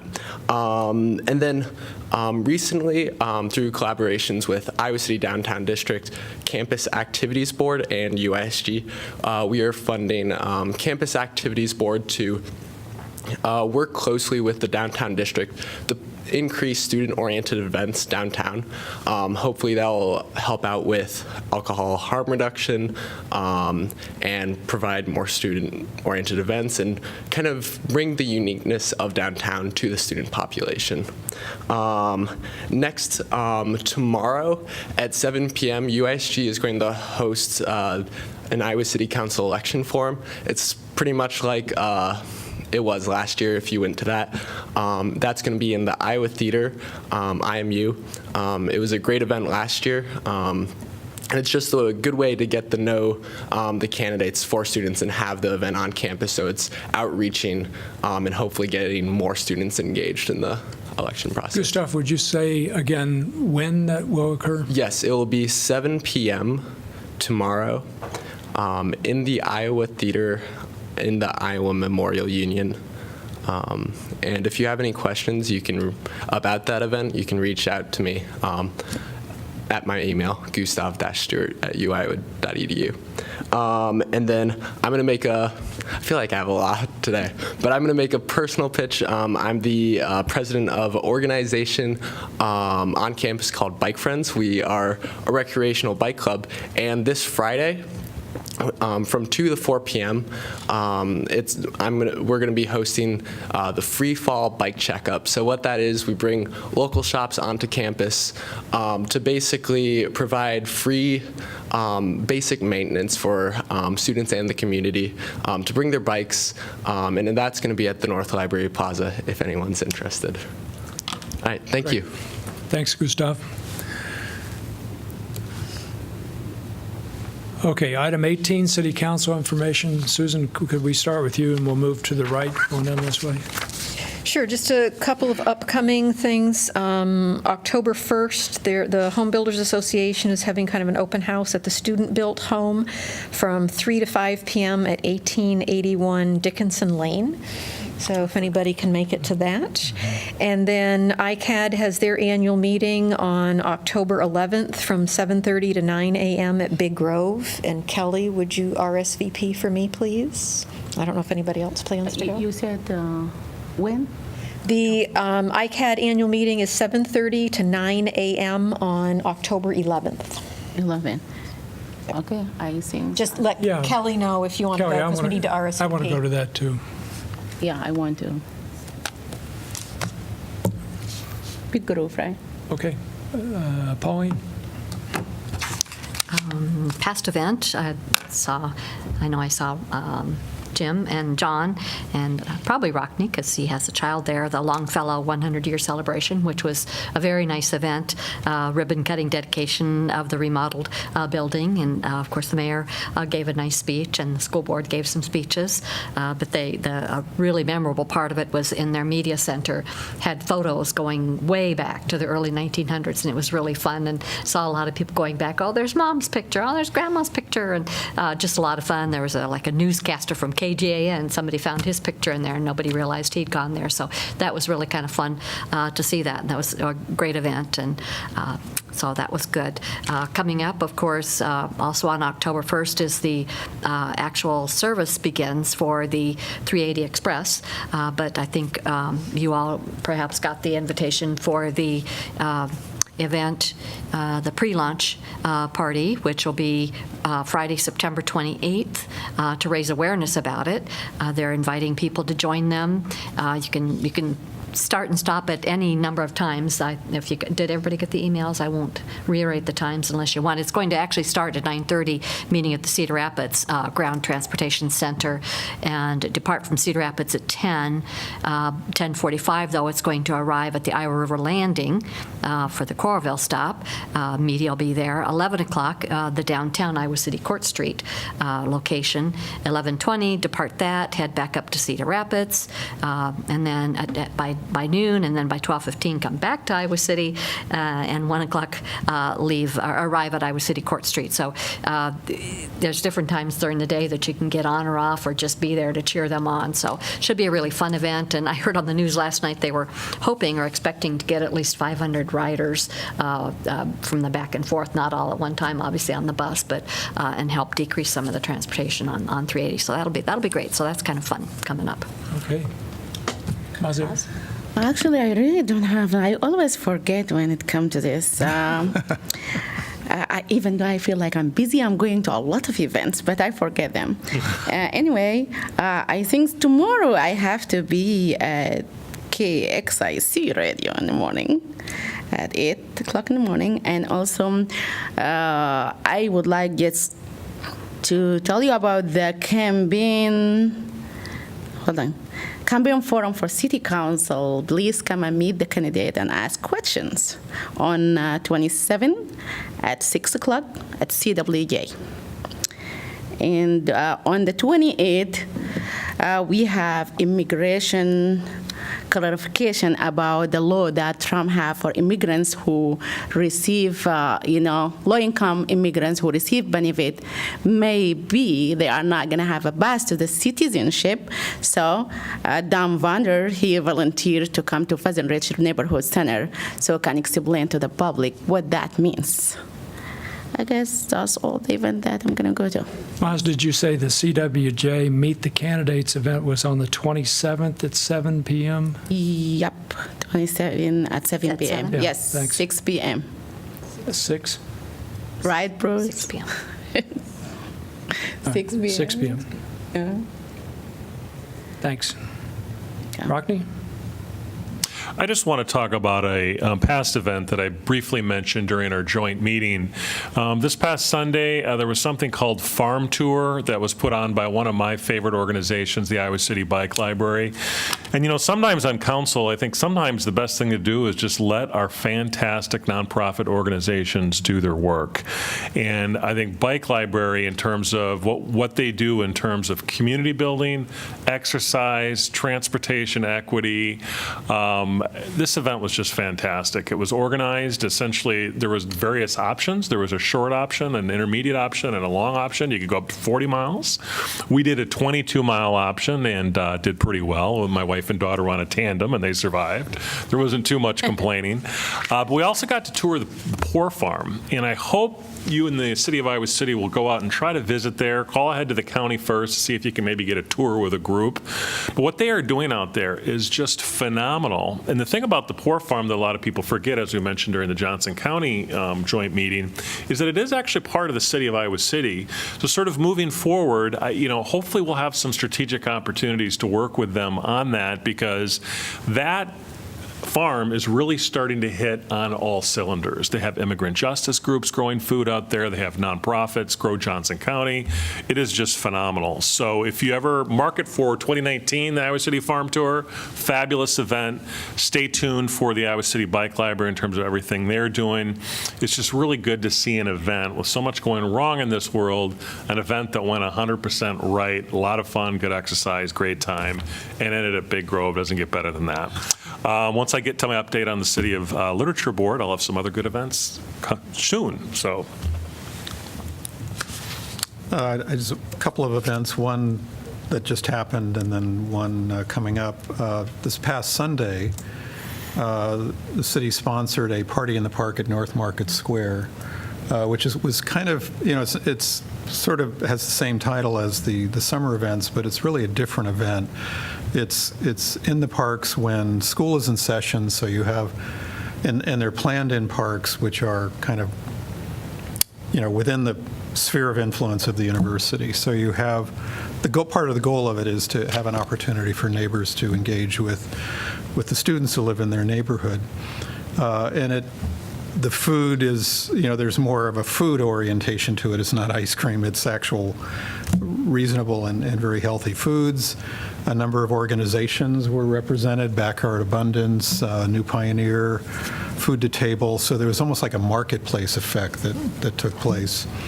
And another aspect of it is that the university has its own initiative in creating neighborhood student ambassadors in 7 neighborhoods throughout the city. And so I got to meet the neighborhood ambassador, student ambassador for the North Side. So it was really an interesting event. I had no expectation about it, and I thought it was really a fabulous experience. So I wanted to thank and congratulate the staff and all the participants. It was really a remarkable event.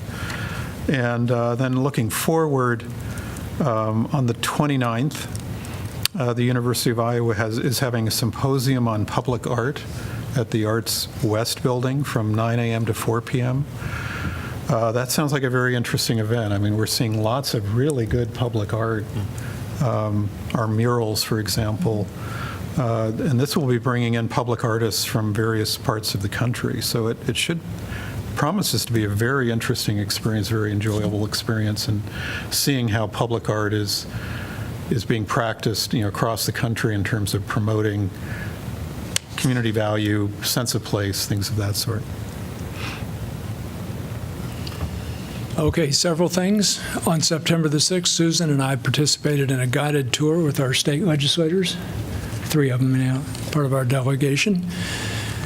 And then on the 12th, Mazahir, John, and I had a very fruitful conversation with about 25 DI, Daily Iowan staff.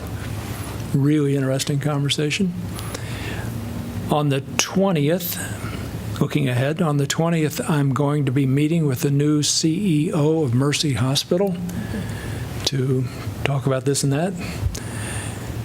And the same night, from 9 to 11 or thereabouts, I'll be walking around downtown with other members of the Partnership for Alcohol Safety, checking out the scene on a Thursday night. Sisyphus, right? And I'll be asleep by 10, even though we're walking around it. Sure. From 9 to 11. On the 25th, I'm going to be speaking with Kirkwood students and faculty about whatever's on their mind. And on the 28th, Jeff and I are going to be having lunch with Cedar Rapids Mayor Hart and City Manager Jeff Pomerantz, which should be fun. And that same night, I'm going to be speaking about affordable housing at the annual meeting of the Affordable Housing Coalition for about, 5 to 7 minutes or something like that. And on the 2nd, what's going to be happening on the 2nd? Let me think. Oh, yeah, I'm going to be voting on the 2nd, and I hope everybody else does. That's it for me. Jeff? Nothing. Ashley? No. Eleanor? Welcome back. Kelly? All right. I think that means we're done. I need a motion to adjourn to the work session. So moved. Second. Moved by Mem, seconded by Cole. All in favor say aye. Aye. We are adjourned. The motion is carried. We are adjourned to our work session.